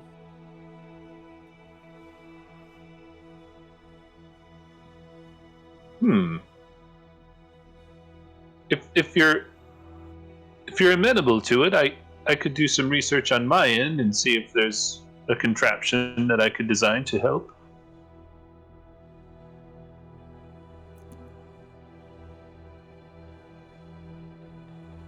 She said it's called a lobotomy. Yes, that would be fine. I'll get right to work. Of course, it will take quite a bit of prototyping. So you aren't hearing voices now. If you do begin hearing, please let me know. Do you mind if I take a baseline scan? Do I need the goggles for this? You may wear them if you wish, but they are not required. I'm gonna put the goggles on. I'm slowly kind of drop them down over my eyes. As he just keeps, this is hilarious that you keep the safety goggles just propped up on your head. Yeah, pretty much, yeah. Around him, absolutely. So it'll take me several seconds to dig through Bernard. I believe my neural analyzer here should work. Haven't used it for this function exactly, but it should at least provide us a baseline reading. And if you begin hearing voices, we can detect perhaps where those voices are coming from. I used it a while back when Marcy claimed that Wilma was sending some sort of subliminal messaging into Dezzen to shoo customers away from us. Oh, good. Now she's, what's the word? Paranoid. Right. Perfect. They seem to all be very paranoid. To be fair. Or is Neil projecting? Is this all Neil's idea and he's just putting Marcy into the conversation to make it sound better? So, right. He'll take out a device that you can decide how effective it is, DM, but it would have been designed for that function to register brain waves, electronic signals passing through one's cranium, and he will take a reading to just get like a blueprint of what Dezzen's normal brain waves look like. His normal brain waves. Wow. I've lost it, guys. Lost it. Roll medicine. All right.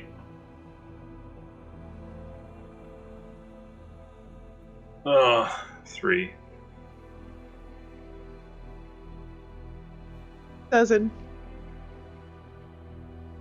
Gotta roll a save, buddy. Wisdom saving throw. Oh, God. Oh, Jesus. What did you roll, Austin? Be a trace. I too rolled a 3. Shit. The 3 amigos, buddy. That couldn't have been any closer. Okay, so, Neil,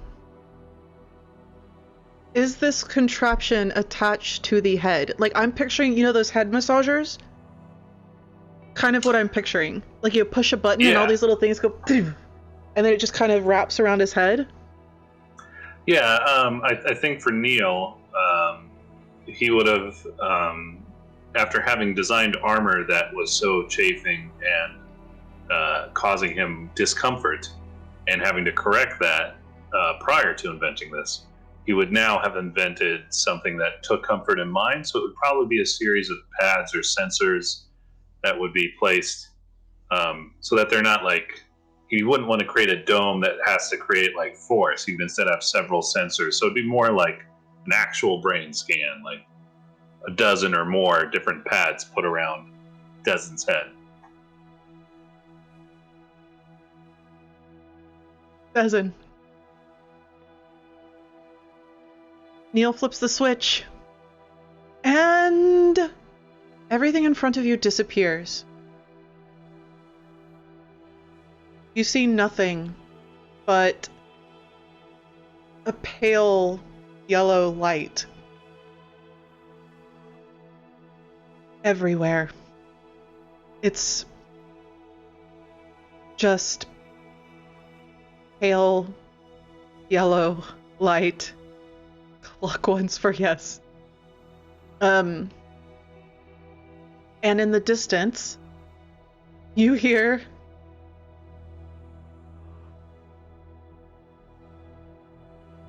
"Are you finally coming to join me?"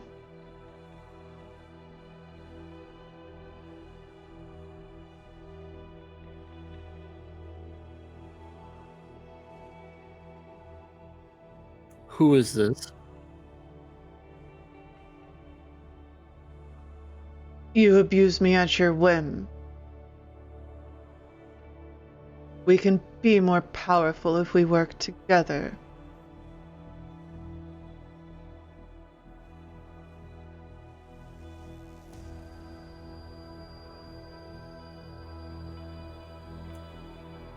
Yes, but who is this? Mm.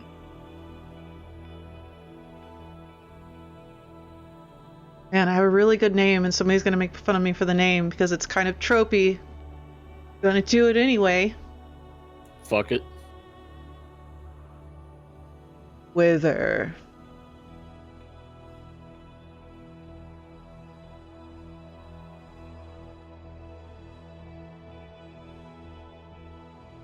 I'm going to guess Neil's device failed. Spectacularly. I know not what you speak of. I had just hoped that you were here to meet me finally. But that does not seem to be.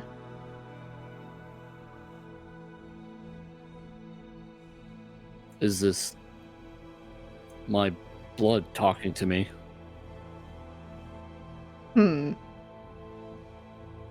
If you want to call it that. What are you exactly? A gift.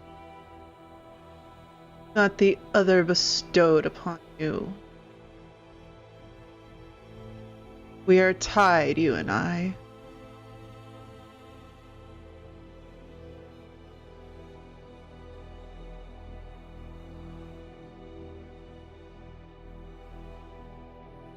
So Neil, you just watch as you click the button and Dezzen kind of gives a jerk and his eyes are just open. He's just standing there. Right? Oh, no, that's not normal at all. Dezzen! Dezzen! I'll begin shaking him. Okay. Wake up, Dezzen! You'll hear very, very faint, much more faint than even Wither. Just kind of coming from everywhere. Neil's voice.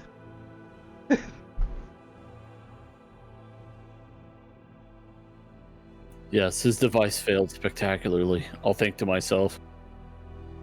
The goggles didn't help.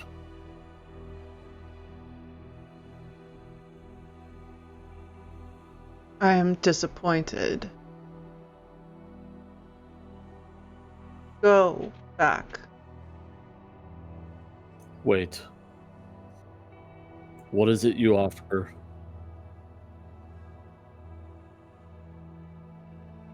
More. More of what? The rush. Power.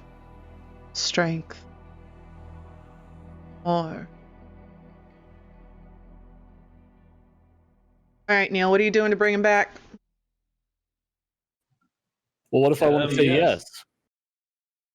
I'm leaving it in a suspenseful moment. Don't ruin this for me. Sorry. I'm sorry. Just kidding. I'm just so excited. So excited. Well, that was a very low voltage and amperage to cause such a reaction. And I'll take out my screwdriver and I'll put it over his, well, no, his mind's and no, man, no. I am fearful that any sort of additional charge might lead to permanent damage. I can only hope he comes back. Follow my voice. Dezzen, it's me, Satara. You're my favorite. Please come back to me. Bestest buddy. We will eat only the finest of some fancy crocodile. He'll be crying a little bit. Aww, Neil. Wait, is he crying because his machine failed or because Dezzen's just standing there, kind of blank face? But the Dezzen, he has had mostly silly malfunctions. This would be one of his most catastrophic. Okay.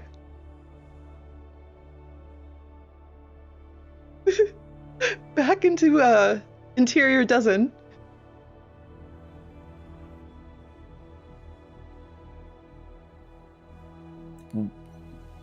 What's the trade-off?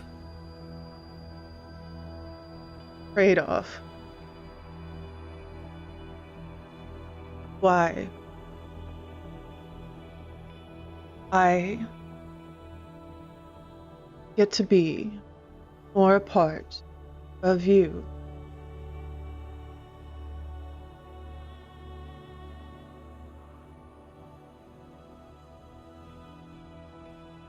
As you hear Neil just kind of echoing throughout.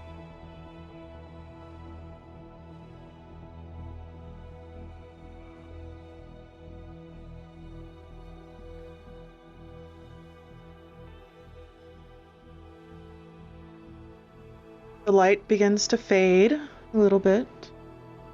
Yeah, I'm gonna let it fade. I'm not gonna do it. You can't avoid me forever. I will be there when you call, Master. And everything around you fades back in. And there is Neil with a little tear, tiny, maybe. His face is right in front of yours. Come back! Neil, are you trying to kiss me? Oh, thank God. You've returned. Sorry, I'll begin taking the contraption off his head.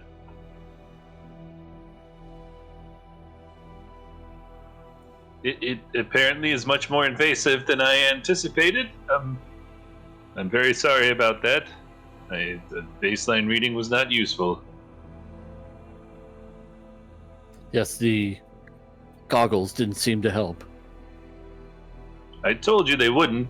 They were mostly a placebo effect, which can be powerful in certain mental situations. You didn't tell me they were a placebo before I put them on. I told you they were not necessary. That's not the same thing, Neil. Yeah, I suppose not. I'm glad you're okay. I'll withhold putting any amperage through your brain in the future. I heard the voice. Wait, you heard the voice? Yes, it called me master. Well, that's a curious byproduct.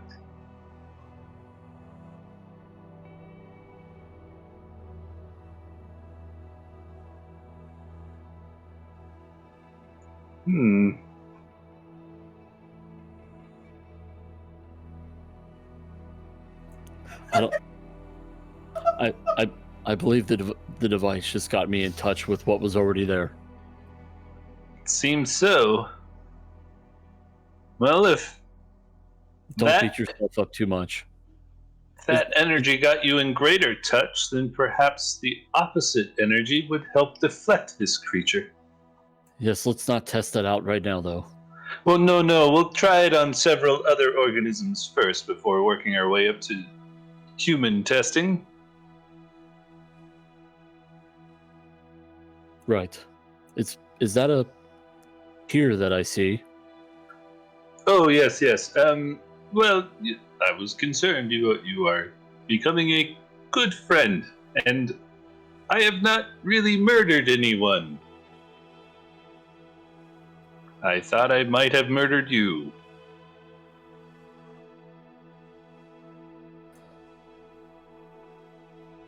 No. At the very worst, you would have just turned me into a vegetable, I suppose, and had to put me on your dog's back. Yes, that would have been terrible. Well, I'm glad you're back, and I'll make sure we don't do anything with your cerebral practices anytime soon. But if you want, I can research the results. I did get a scan while you were in there, but I'm not sure how much we can do with it, considering it connected you to the beast. I'd have to theorize around that.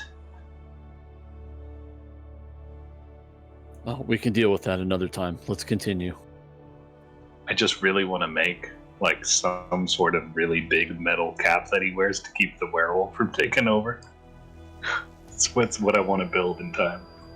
Perfect. The anti-werewolf helmet. Yeah, that would be great, except, half his power comes from that, but yes, that would be good in theory. Okay, so before I interrupt the conversation, you two tell me if there's anything else that you want to discuss before continuing to travel. I don't think I'd discuss anything. I'd just be offering Dezzen various things because I felt bad. So I'd be like, Pound I had cake. some coffee left over in my wine, or in my water satchel here. Would you like some coffee? Stuff like that. Yeah, I would accept it, yeah. Guys are weird.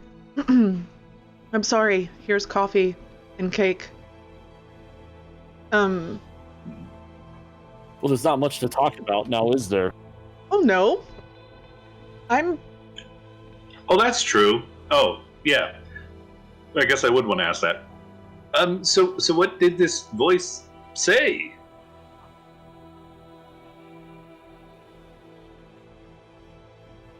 It offered me greater power if I accepted. I'm assuming it would have controlled me further. Control you further? Is this voice linked to your transformation? I'm assuming yes. Oh. That's quite dangerous, I'm sure you already know. Yes, well, I'd never heard it before. Well, knowledge is power. Perhaps there's a way you can, separate from my attempts, learn to control this power.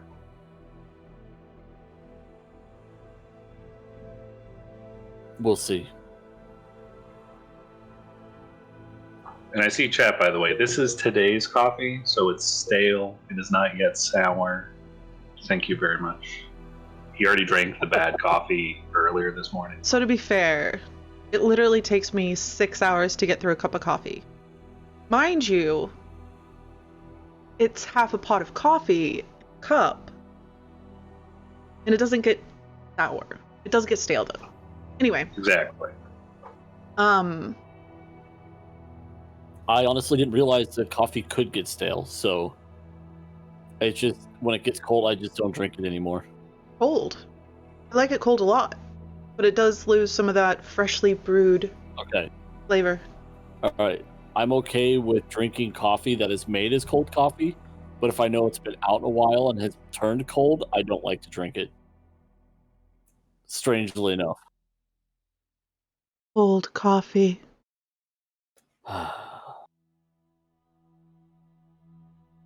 Anyway. That's it for me. I'd say, for the journey. Is there anything you'd want to talk about, Mr. Dezzen? Probably not. Okay. Keeping an eye out for any more slave trader groups. No, you don't see anything, I would say. On your way to Dethbid. And as you get close, Dezzen, this will be the first part Shiadeon that you have encountered without fast travel, of course, with Satora, that is not walled. The city itself looks very open and welcoming.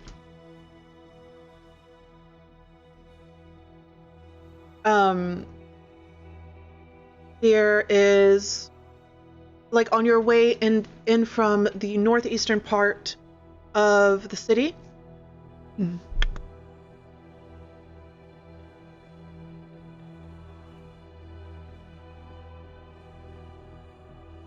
Sorry. On your way in from the northeastern part of the city, there are, like, almost welcome wagon type things. It is like 6 or 7 stalls. They all have fresh vegetables, fresh fruits. Mind you, some of them are already packing up as the sun is setting. But they're still calling out to you. Would you like some fresh fruit? We have all different kinds, seasonal, of course. We just came in this morning. Come grab some before we close.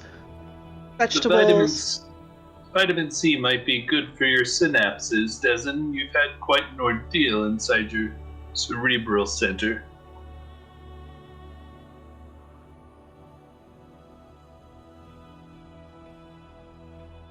I think I'll just continue drinking coffee.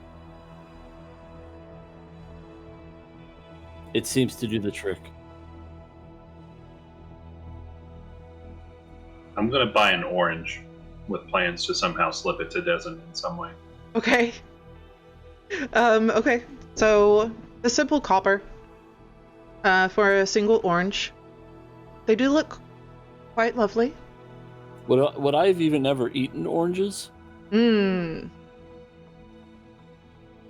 Here, they would definitely not be seen as exotic or delicacy, so probably not. Right.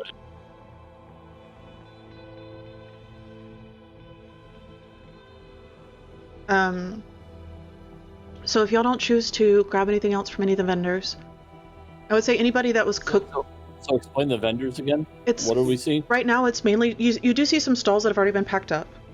I would say that Neil would probably be able to guess that those were the ones that sold, like, skewers, anything cooked, that kind of thing.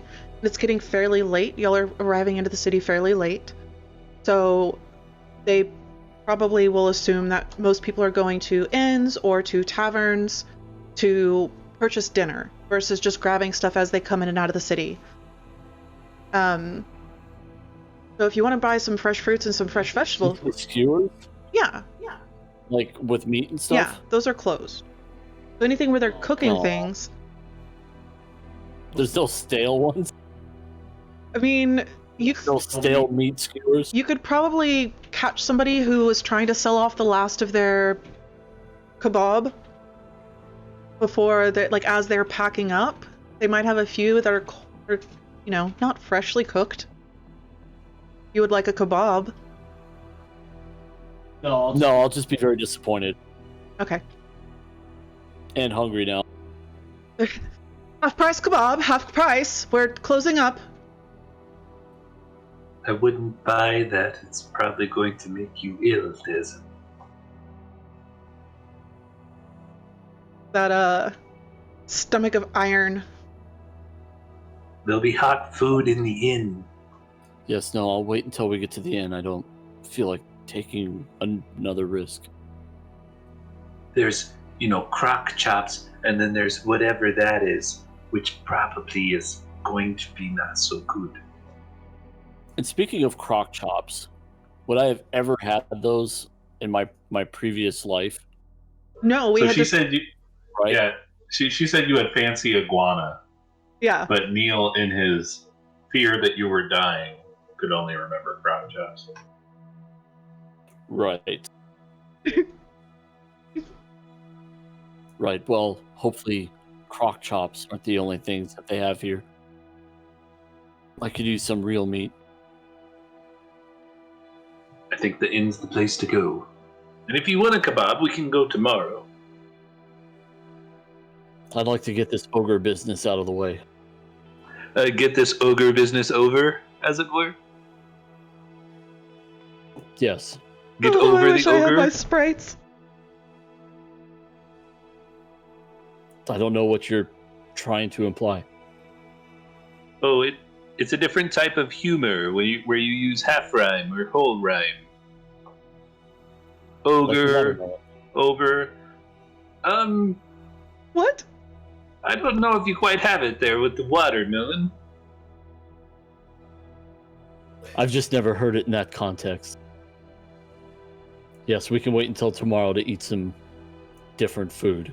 But again, I would rather get this ogre quest out of the way. It feels like more important things that need to be addressed. What's on your mind, friend? The children we saw that were being sold still weighs on me. Yes. That was very upsetting. The willingness for the people of this area to just overlook this. I shouldn't care. It was how I was brought into this life, after all, but being separated, even for just a short time, has given me a different perspective. Well, I'll tell you, I bet a number of people aren't ignoring it. They're simply unaware. I was unaware that such a practice was going on until I saw it with my own eyes. As a merchant, you were unaware.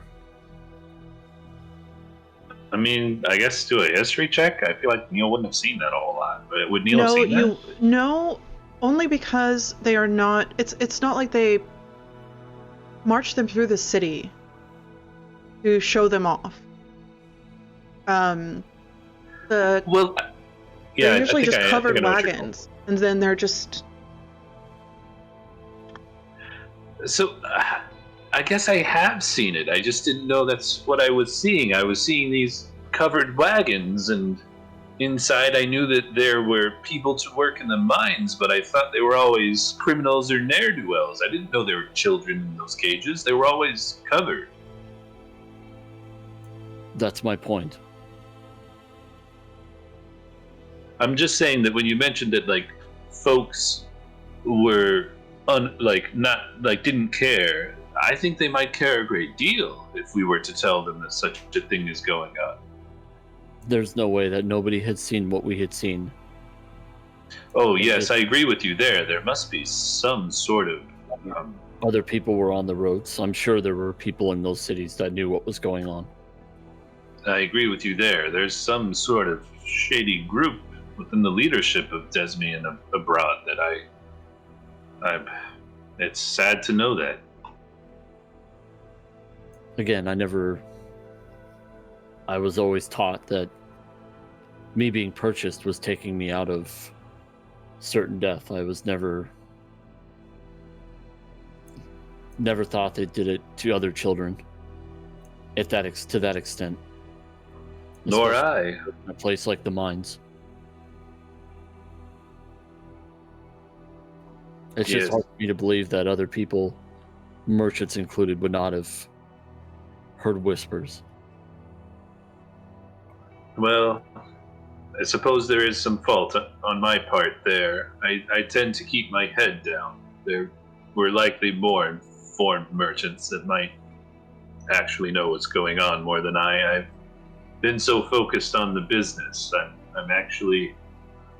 I'm quite ashamed about it, come to think of it. I mean, look at it positively. Potentially Wilma knows about it and has overlooked it. Oh, no doubt that she, is likely leading the slave trade for all we know. I could see what you wanted to say. That would have been so funny too. Oh man. Well, then I'm with you. We can knock out this ogre business and then see if we can do something a bit more noble with our time. Right. Well, Like I said, it's been eye-opening. Yes. I guess I assumed that other people purchased in this area would share a similar fate as me. I mean, had I not been... I suppose I'd always looked at it, had my family not sold me, I would have starved. But...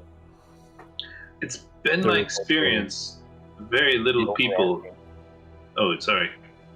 There's also the overarching problem of people allowing people to be purchased in general. Well, I know you've led a mostly sheltered existence, so I can tell you in my travels, it seems that most people don't know much of what goes on beneath the mines or deep in the earth, so they likely don't even know that that's what the that was the alternative for you, that it was either death or slavery. So DM, Dezzen would be getting slightly angry. Would that have any impact on the issue from earlier? He tries to stay very even-keeled, partially because of what he knows he can transform into. So... I would say a little bit of yellow starts creeping in along the edges of your vision. Yeah, he's being exposed to a more, like, I would say, broad emotional experience than what he would have before. So, yeah.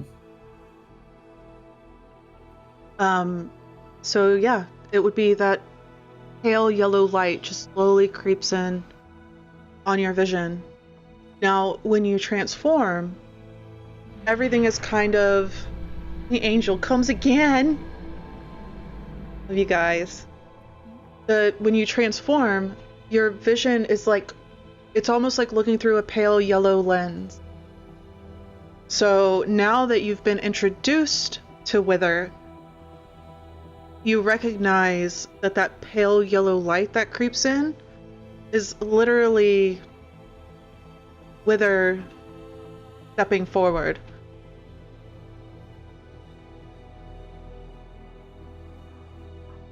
Passive perception 10. Would Neil notice? Unfortunately not with a passive perception of 10. You would notice, you would definitely notice because you are very much focused on Dezzen at this moment because of what happened just an hour or two earlier on the road. So you're watching him for any kind of like lingering effects, or your scientific mind is just always watching him. So you would see a very tightness in his brow and his eyes kind of squinting just a little bit in an emotion that, in a person that you haven't really seen any emotion, even jovial, is very difficult for him to see him this frustrated. But I will say, for the sake of ease of conversation, you can be walking up to the Golden Owl, which is the inn within the square of Dethbid, if you wish to take the conversation to a more private place.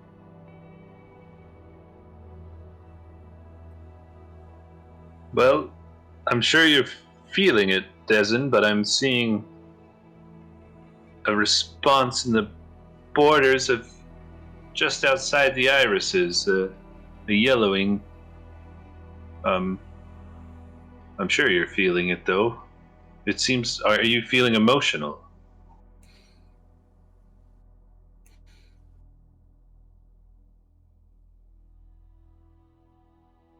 I believe this is anger. Well, you have a right to be angry in this case. What we've learned these past few days has made me angry as well. But it's curious that the anger is bringing about signs of earlier the transformation that I believe you recalled at, like, by choice, correct?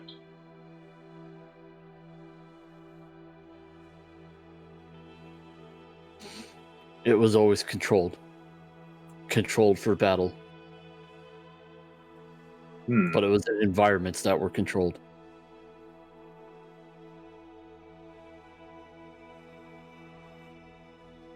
Very curious.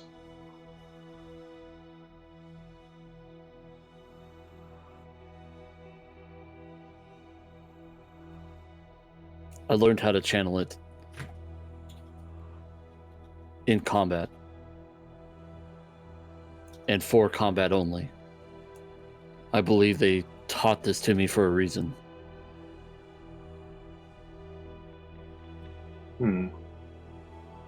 Well, are you hearing the voice now? I'm curious.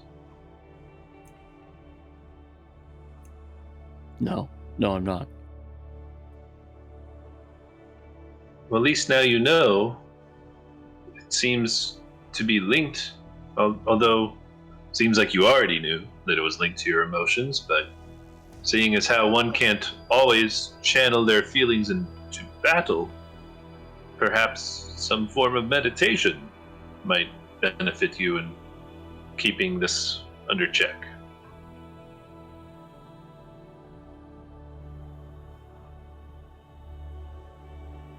Do you already know meditation? Is this a concept familiar to you? Do you know meditation? No, but Marcy knows it well. She took classes a long time ago. She claimed I upset her greatly and required meditation to keep, I believe she said, her blood pressure down were her reasonings for originally getting involved. But she got quite into it, actually. She's very good. She keeps a small garden behind the shop and just goes out there and relaxes. Since Marcy's not around, I suggest we go to the inn. And I'll just go to my room. All right. Whatever you wish. As soon as you walk in, you hear the music coming from the tavern open onto the left-hand side. The smell of vanilla and tobacco and spices all mixed in, wafting from the tavern. And the entrance, you are greeted. Welcome to the Golden Owl. Would you be here for dinner, maybe some drinks, or do you need a room for the evening? My friend and I need rooms. We're quite wary from the journey. We would love to get settled and relax. Wonderful. And would you need one room or two? 2 rooms, please. Would you like them adjacent? A suite of kinds? Suite is unnecessary. Adjacent is fine. Of course. It will be 1 gold and 2 silver per room. Well, I'll get this one, Dezzen. You can head on up. What's his room number? He's very tired from the journey. We want to get him up to his room. Let me see here. You have 207 and 208 look open. You can have whichever one you want. 207. Here you go, Dezzen. And I'll just kind of walk upstairs. Okay. I'll pay for the room. So what was that? 2.6? Is that Yeah. right? 2 gold, 6 silver? I think that's what I said. Yeah, sure. I think you said 1.3. 1-3, 1-2, 1 something. Yeah, because I remember things. Removed. That's what I'm good at. Throw in some Do sugar. you have any sort of herbal tea by chance? Something calming? Oh, of course for- we have for the herbal morning. tea. Yes. Would you like me to have it sent up now dry, or would you like me to go ahead and send up some warm water as well? Send it up with the water and send it to my friend's room, not to mine. You've got it. Chamomile and lavender? Yeah, that sounds great. And, just knock gently and leave it at the door. No need to, disturb him. If he wants it, he wants it. If not, I'll check. Sweetener and creamer as well? He did seem to like all of the smorgasbord with the coffee. Might as well toss it in with the tea. I will give direct instructions to the bellhop. Thank you. You're welcome. So, Dezzen, go up to your room. The halls are clean, not nearly as wonderful and beautiful as the Azure Resort, of course, but this is a very nice place. You unlock your room with a key out of the magical things they had going on in Strasmy. and you have a room. It's a nice small suite with a sitting area, bedroom. It's all kind of like, you know, a studio apartment type style.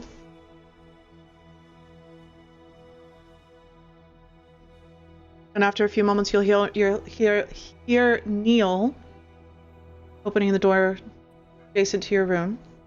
Well, first I'm going to get food for us. Oh, okay.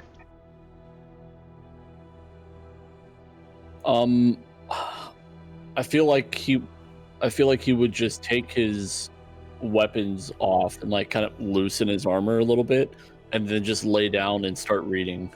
Okay. Probably just the first book, the first volume for alchemy. Got it. So you make your way into the Tavern of the Golden Owl, and for dinner they have, it looks like, barbecue boar, some potatoes, and some kind of root vegetable, maybe carrots. Do I see anyone like preparing the boar or standing by a prepared boar? Any sort of staff that looks like they're about cutting the meat? No, but you can smell just the smell of roasting meat coming from the back kitchen past the bar. But that's kind of what you see on everybody's tables. Yeah, I'll just flag a server then. All right. One of the gentlemen who's out serving drinks will stop, turn around. Good evening. Hi. What can I get for you? We just checked in. We're pretty tired. We want to eat up in our rooms. And we got in a little too late for the kebab, so I wanted to kind of surprise my friend.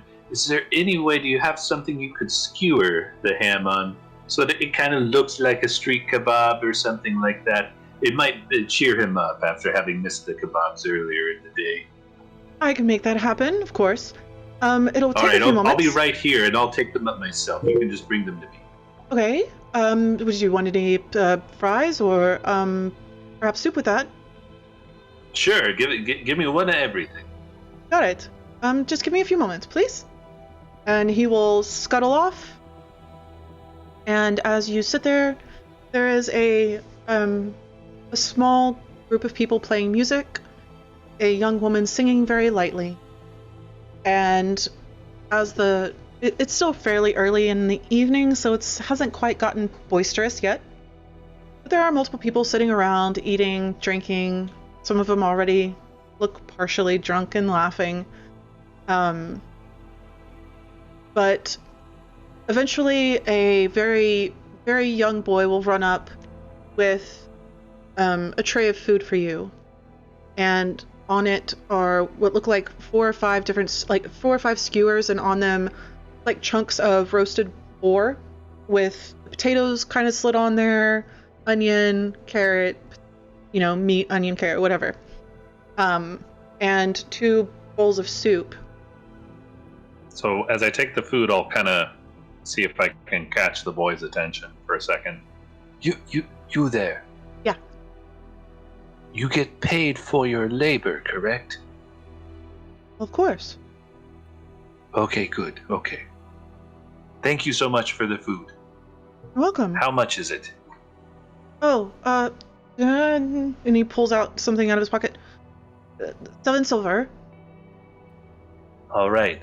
So here's the 7 silver, and then this is a gold for you. Giving me a tip? That's right. I'm not even a waiter yet, and you're giving me a tip?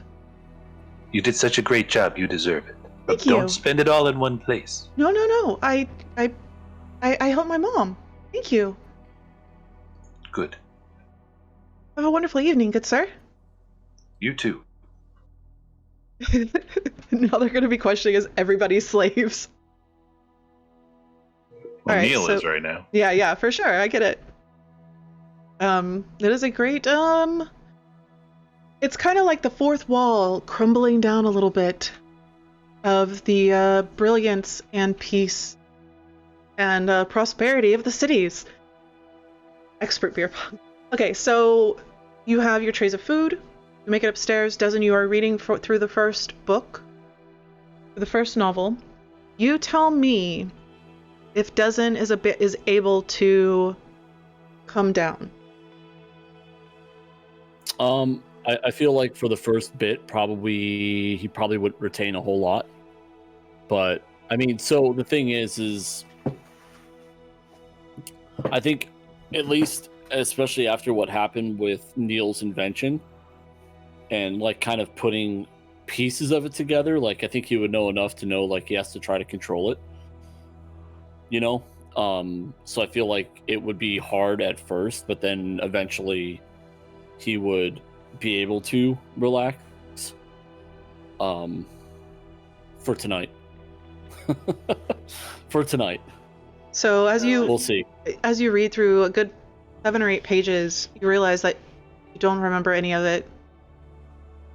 Take a deep breath as you've noticed the yellow light slowly fading out of the corners of your vision. Go back to the beginning, start over,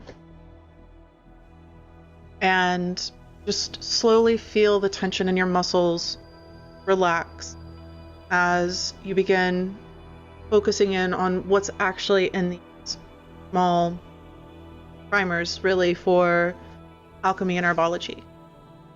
Neil.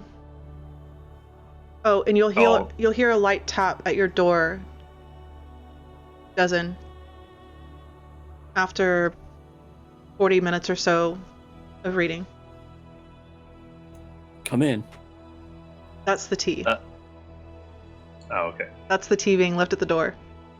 And Neil, you can say that as you're walking up the hallway to your room or to Dezzen's room, you'll see the person who was dropping the tea off passing you. Gotcha. I'll step around the tea and knock on the door again. Okay. After Dezzen's already said come in, nobody answered. Now you hear a knock, Dezzen.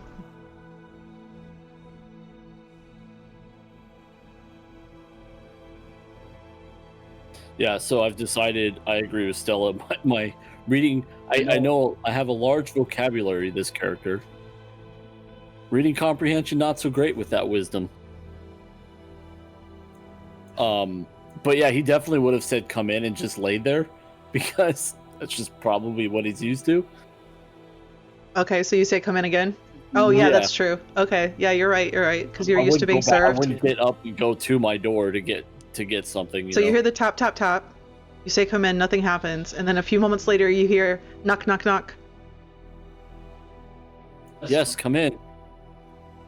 Hey, I asked them and the chef prepared a kebab for you. That way you could get a little bit of the street fare in tonight. Thank you, Neil. You know, you don't have to keep doing this all the time. It's okay what you did. Don't worry about it. Well, I mean, you don't neurally traumatize your friend every day. The least you can do is buy them a kebab. I feel like I gained quite a bit of knowledge from that encounter, though. That does seem true, but I won't take any credit for that. That is what we call a happy accident. Of course. And it looks like these things. Looks like they left some tea outside for you too. I'll bring that in. And I'll set everything up next to his bed, the dinner and the tea. Thank you. Yes, I just assumed they would come in and give it to me. Oh, around these parts, they may or may not do that. It depends on what you ask them to do. I instructed them to leave it at the door for you, which many view as more convenient because then you don't have to wait and immediately get up and get it. You can get it a minute later if you're doing something. It's just a little different in these parts. Do you think we could program your pet to deliver things? Oh, he already has a delivery function. If you want Bernard, yeah, of course. I can do that. Maybe another night. Well, you enjoy your book there. Here's your food. I'm gonna go to my room.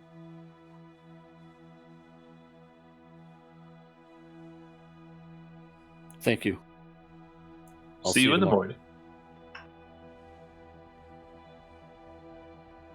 So, in lieu of going over too much tonight, Neil, what are your plans for the evening? and we'll just stop after we go over what everybody's doing before they take a rest.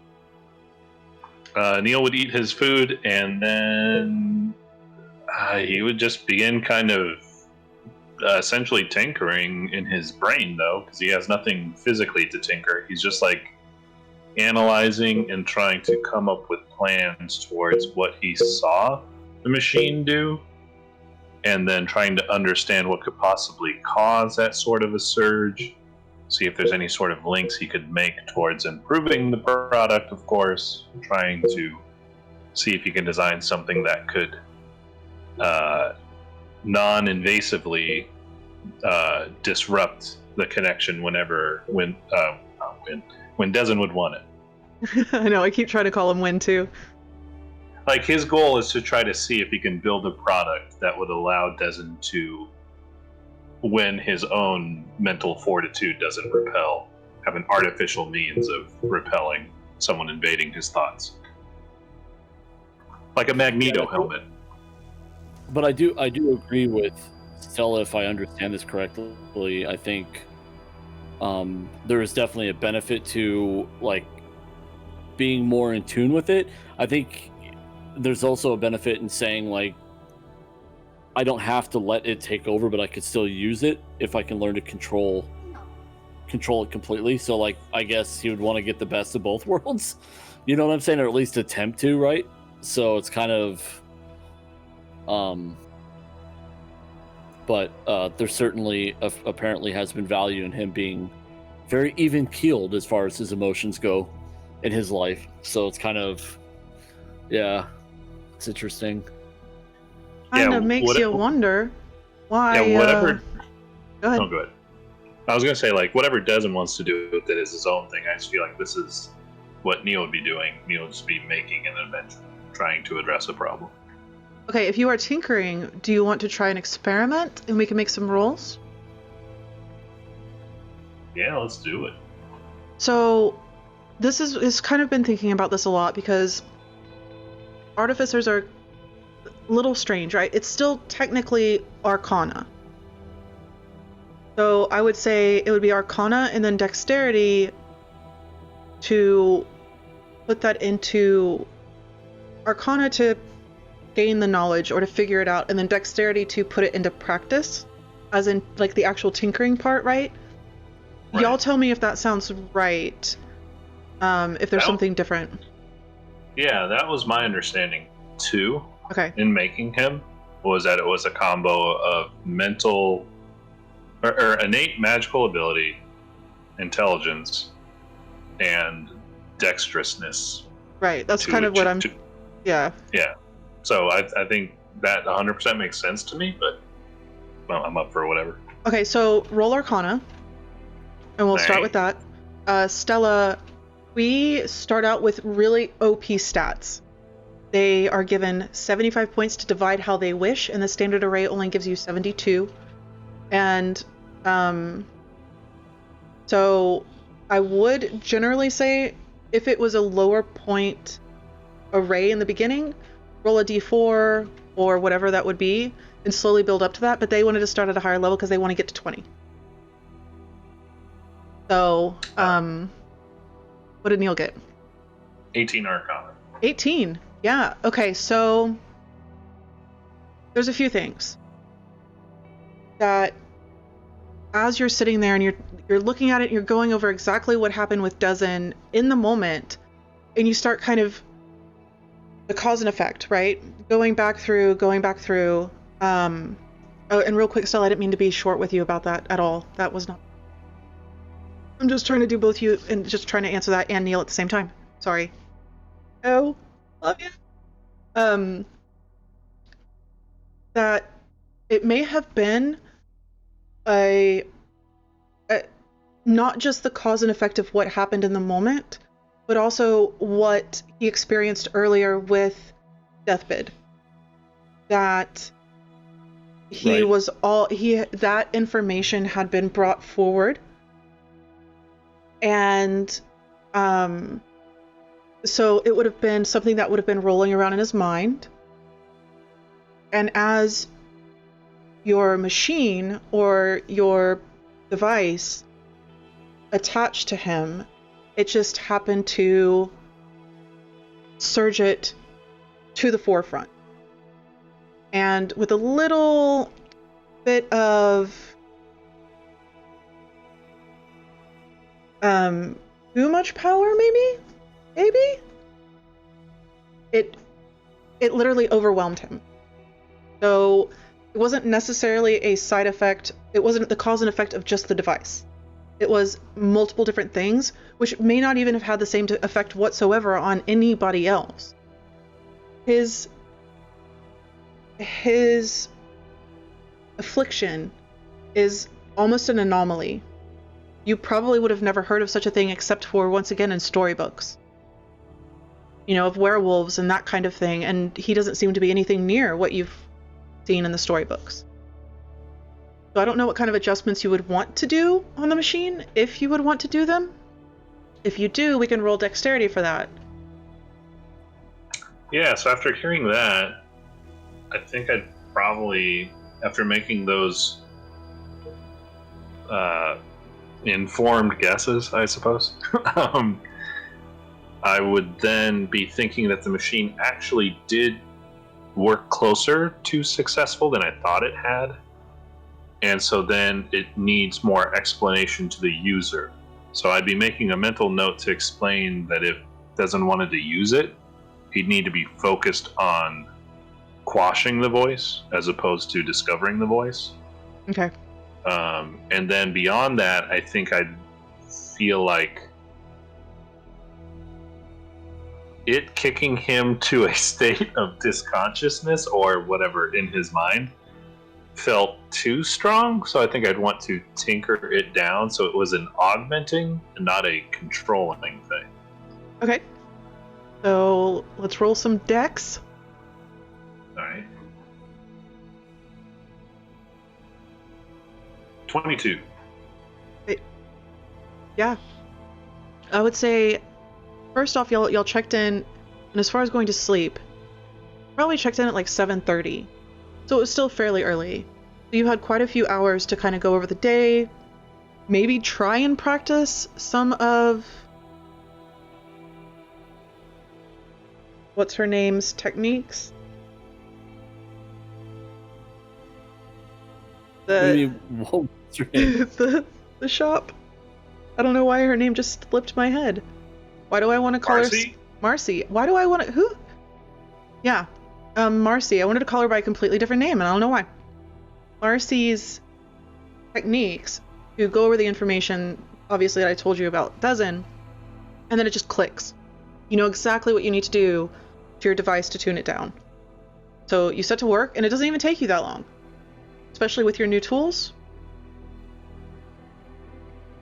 Sweet. So I would say by 11:30, you're sitting back at your device going, pretty fucking smart.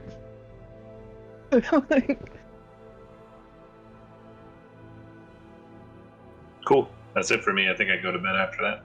All right, Dezzen. You would, are you going to try and meditate? Or are you just going to read and go to bed? No, not unless I would have been taught it during my training. Okay. So if you don't think I would have been taught that during my training, then no. Stable, proud moment. Yes, it is. I don't think. I think he would. I think he'd be interested in the concept, but I don't know if he would have been taught to do that. I mean, I feel like he wasn't taught necessarily to. Like, I don't know if he was taught a whole lot about like controlling or understanding the nature of the blood enhancement that was done to him. I think he was more taught how to just harness it, you know, for power's sake. So in turn, I don't think he would have been taught to meditate as a way to control anything, you know. I think it would have just been there and he would have been taught how to bring it forward, you know, and then just let it fade naturally. Yeah, I would agree with that. I would say you most likely, growing up, like, you had no emotion to show. You knew kind of like where you belonged in society, and then when right, And when you were purchased or traded for, then yeah, that would have just kind of been like the thing. That would have been it. So Sitara would have been able to use your innate ability to stay at pretty even keeled to get the response that she wanted to from these experiments. Right. So, trying to think.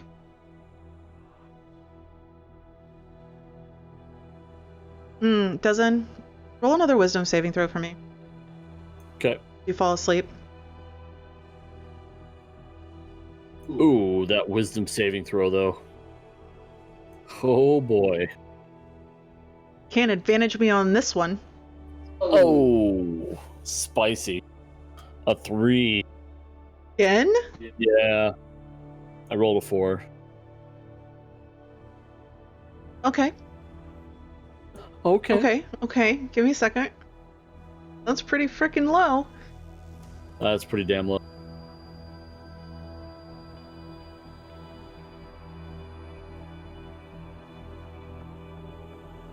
Not 4. Sorry, that's not one. Probably could make that because that's what he's rolling a lot. As you feel your body slipping into sleep, you know that feeling when you're falling, as you're finally going to sleep and your body jerks and you're suddenly awake. You don't get the jerk. You don't get the physical sensation as you're almost expecting it. You keep falling and falling, falling. And the pale yellow light infuses everything once again.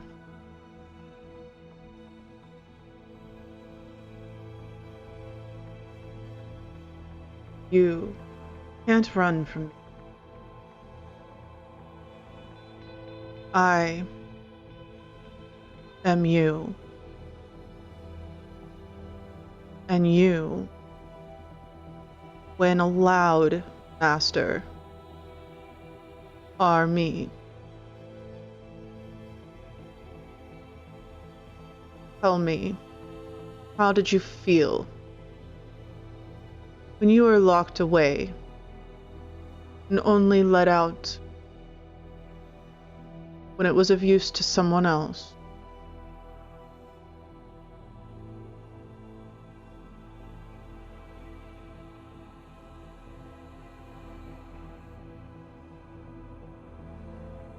Like I had a purpose.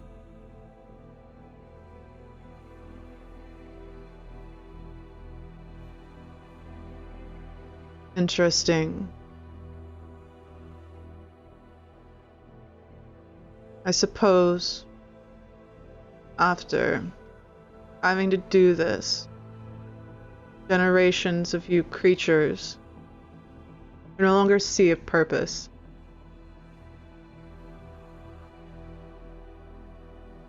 Sickening. How you all just pass me on like I'm some kind of disease, and then use me and lock me away again. I suppose sooner or later you'll be done as well. As long as you don't pass me on to somebody, at least this part of me will be free. It seems you are the slave here, not me. That is why I call you Master.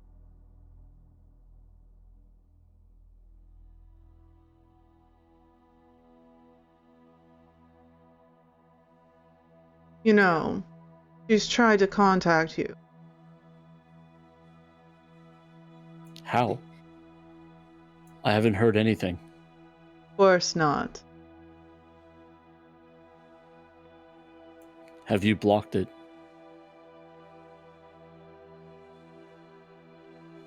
In a way. What has she said? You need to tell me now. And she's fine. Not to worry. To stay safe. Is she, though? Is she fine? Of course not. Would she tell you she was fine if she was fine? She would tell you to come back. But you're alone. With me.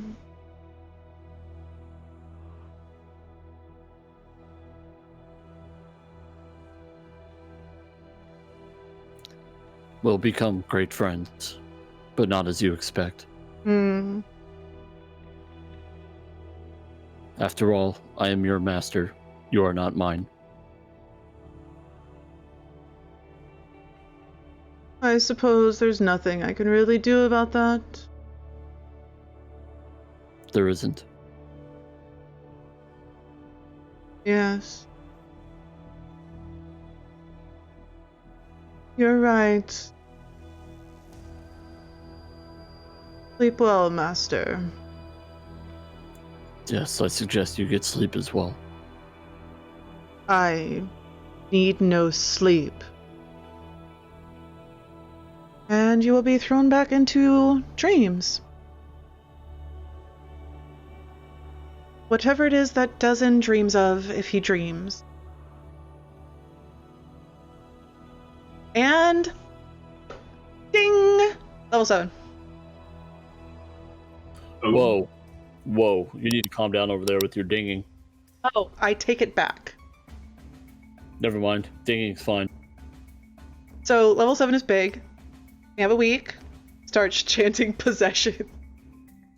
I will come for your soul. He's patient. Ding! Ding, ding, ding. I need a sound. I need a thing that does a thing. When you ding, it goes...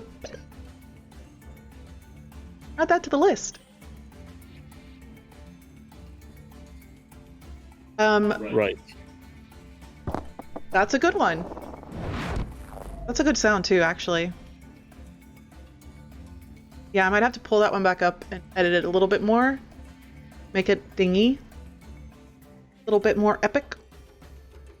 Anyway, so brilliant job tonight, guys. That was fun. I hope you enjoyed it. Yeah. For sure. How's everybody? I learned a lot about my character. Yeah. Some church Yeah. bells. Fuck Wilma. Fuck Wilma. Yeah, I'm trying to work in Neil's stuff, and I kind of feel like... So, obviously... And also, fuck Wilma. This session, and post-game chat, here we come. I'm trying to work in Neil's, and I've really been, like, toiling over this. And I'm like, there's gotta be something in almost every major city. Every major city. You've been around for so long. Like, there's got to be something. After party! Yeah, I think you're doing a great job. I think Neil is maybe a local celebrity in Desme, but not necessarily recognized outside Desme, because he is so, like, just runs through town. Yeah.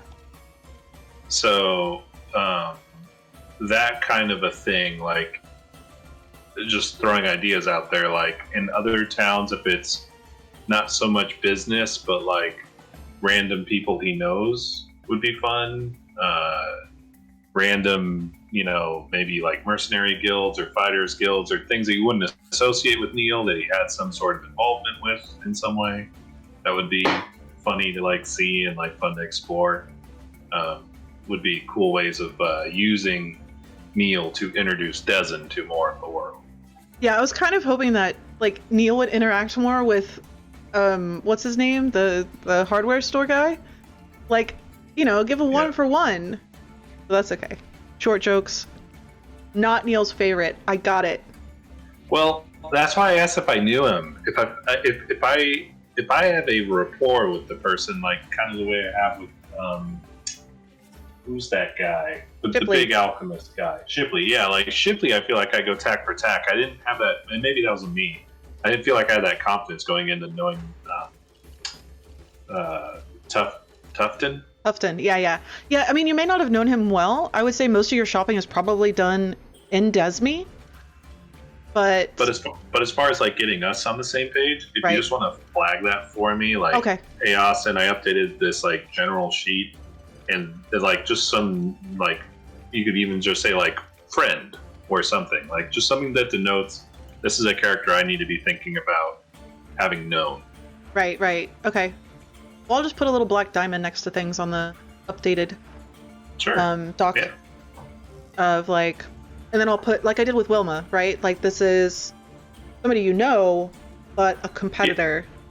Yeah, like I felt armed that if I had interacted with Wilma, I'd be ready. So kind of disappointed you didn't to go to Wilma. That's okay. It'll come about eventually because this is like the main artery. Yeah.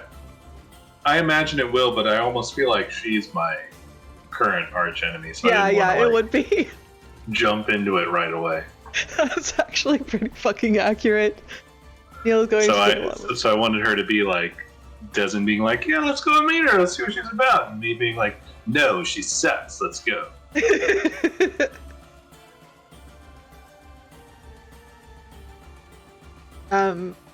That's funny. So I will add more of that in for Neil. Cool. And I will say that just this city alone, like in Dezford, because Wilma has a lot of presence in Strasme, you would probably spend in your travels more time in Dezford as like your second home than you would in Strasme. Cool.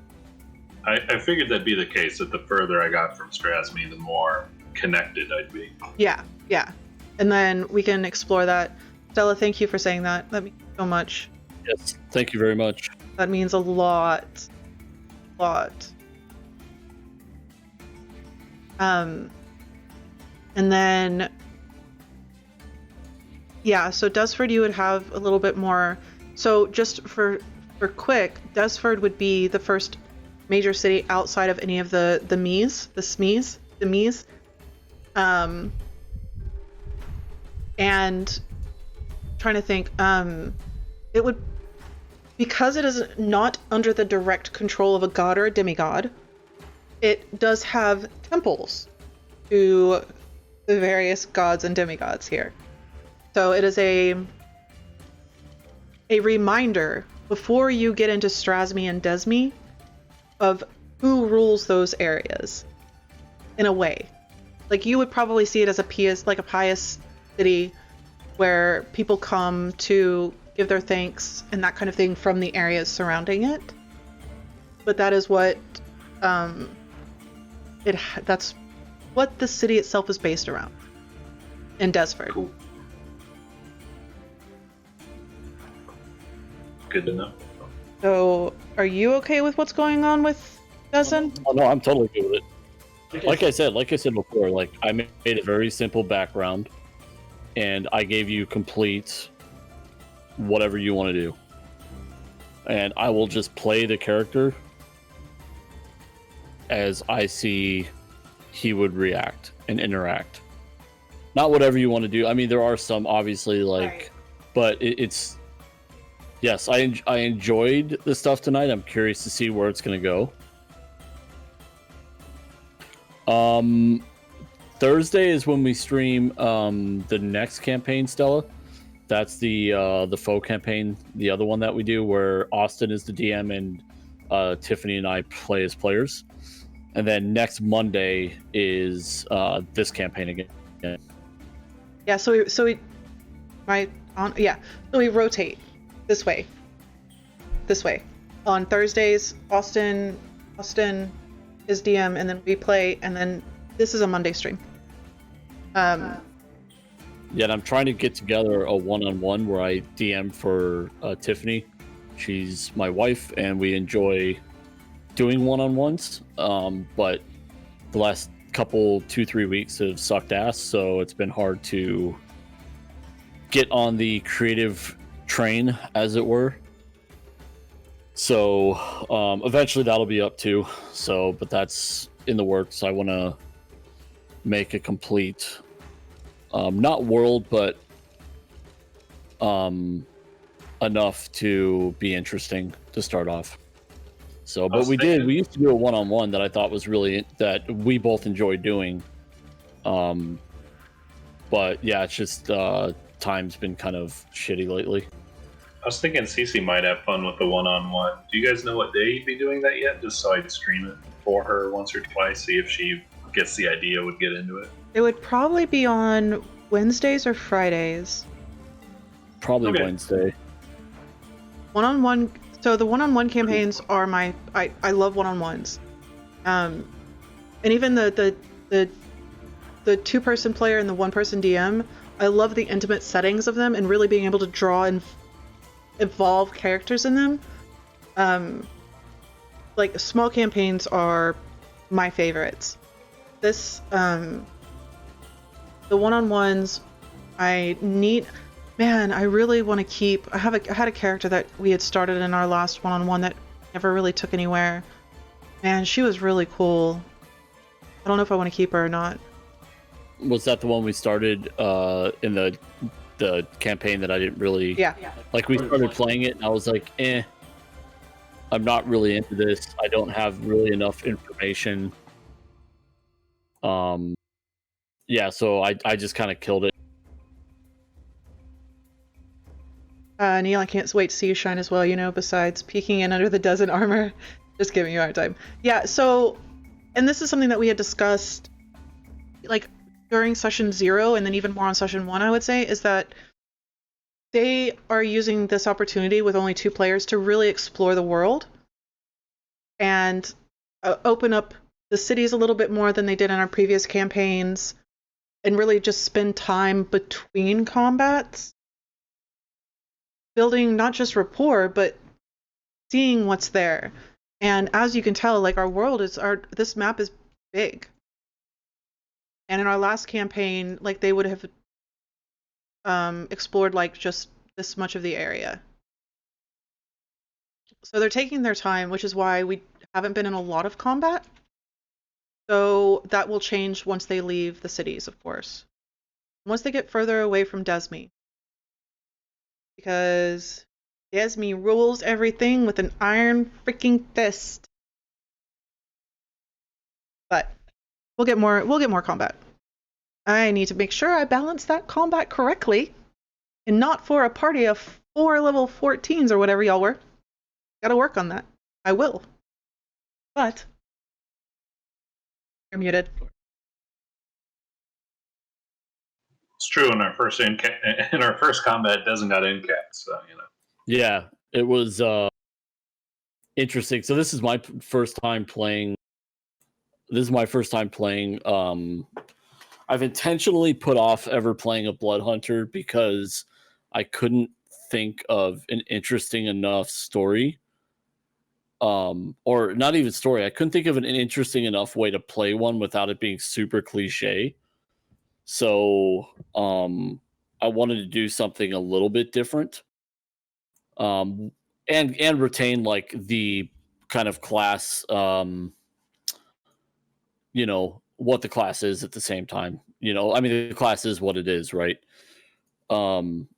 So I know very little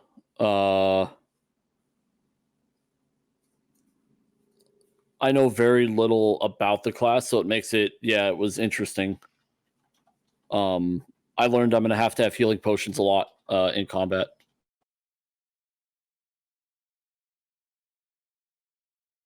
For sure. Yeah, and we do have quite a few homebrew rules as far as the difficulty level of this game. Like, there's no full healing on a rest and that kind of thing. And we are looking into that for the future. We do want to have guest spots for NPCs and that kind of thing. Would be fun. We're working on it as it goes to see kind of how that would work. It may not be in this campaign. I will talk to it with my players. It might be in the one-on-one campaign, which would be easier to distract from a single. Yeah. and Zalith are players from our last campaign. But it would be easier to insert another person into a one-on-one campaign. For sure. Without taking away too much autonomy from a single player. So, congratulations on the big 7, because it is big. And yeah, dude, I'm a big boy now. yeah, big boy. 7, you either get a feat or points, right?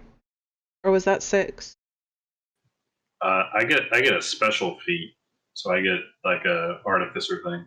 Oh, that's right. Both y'all got something pretty big at 7. I don't remember exactly.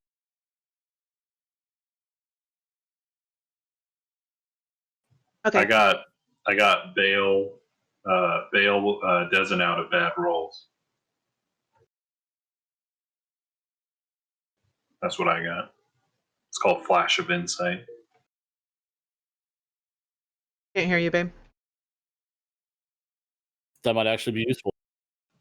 For sure. Lets me add +5 to any of your saves or checks as a reaction. That'll be very useful. Very A set useful. amount of times a day. Just, it's not infinite. Right. All right, guys. Well, let's burn the stream down and say our good night. Burn it down. Thanks for joining us tonight, everybody. It was fun. It was brilliant. I will see everybody in Discord who's there. If not, feel free to join. Link somewhere in the page. And see ya tomorrow for DM Talks at 2 Pacific. Burn it. Love you guys. Good night. Night.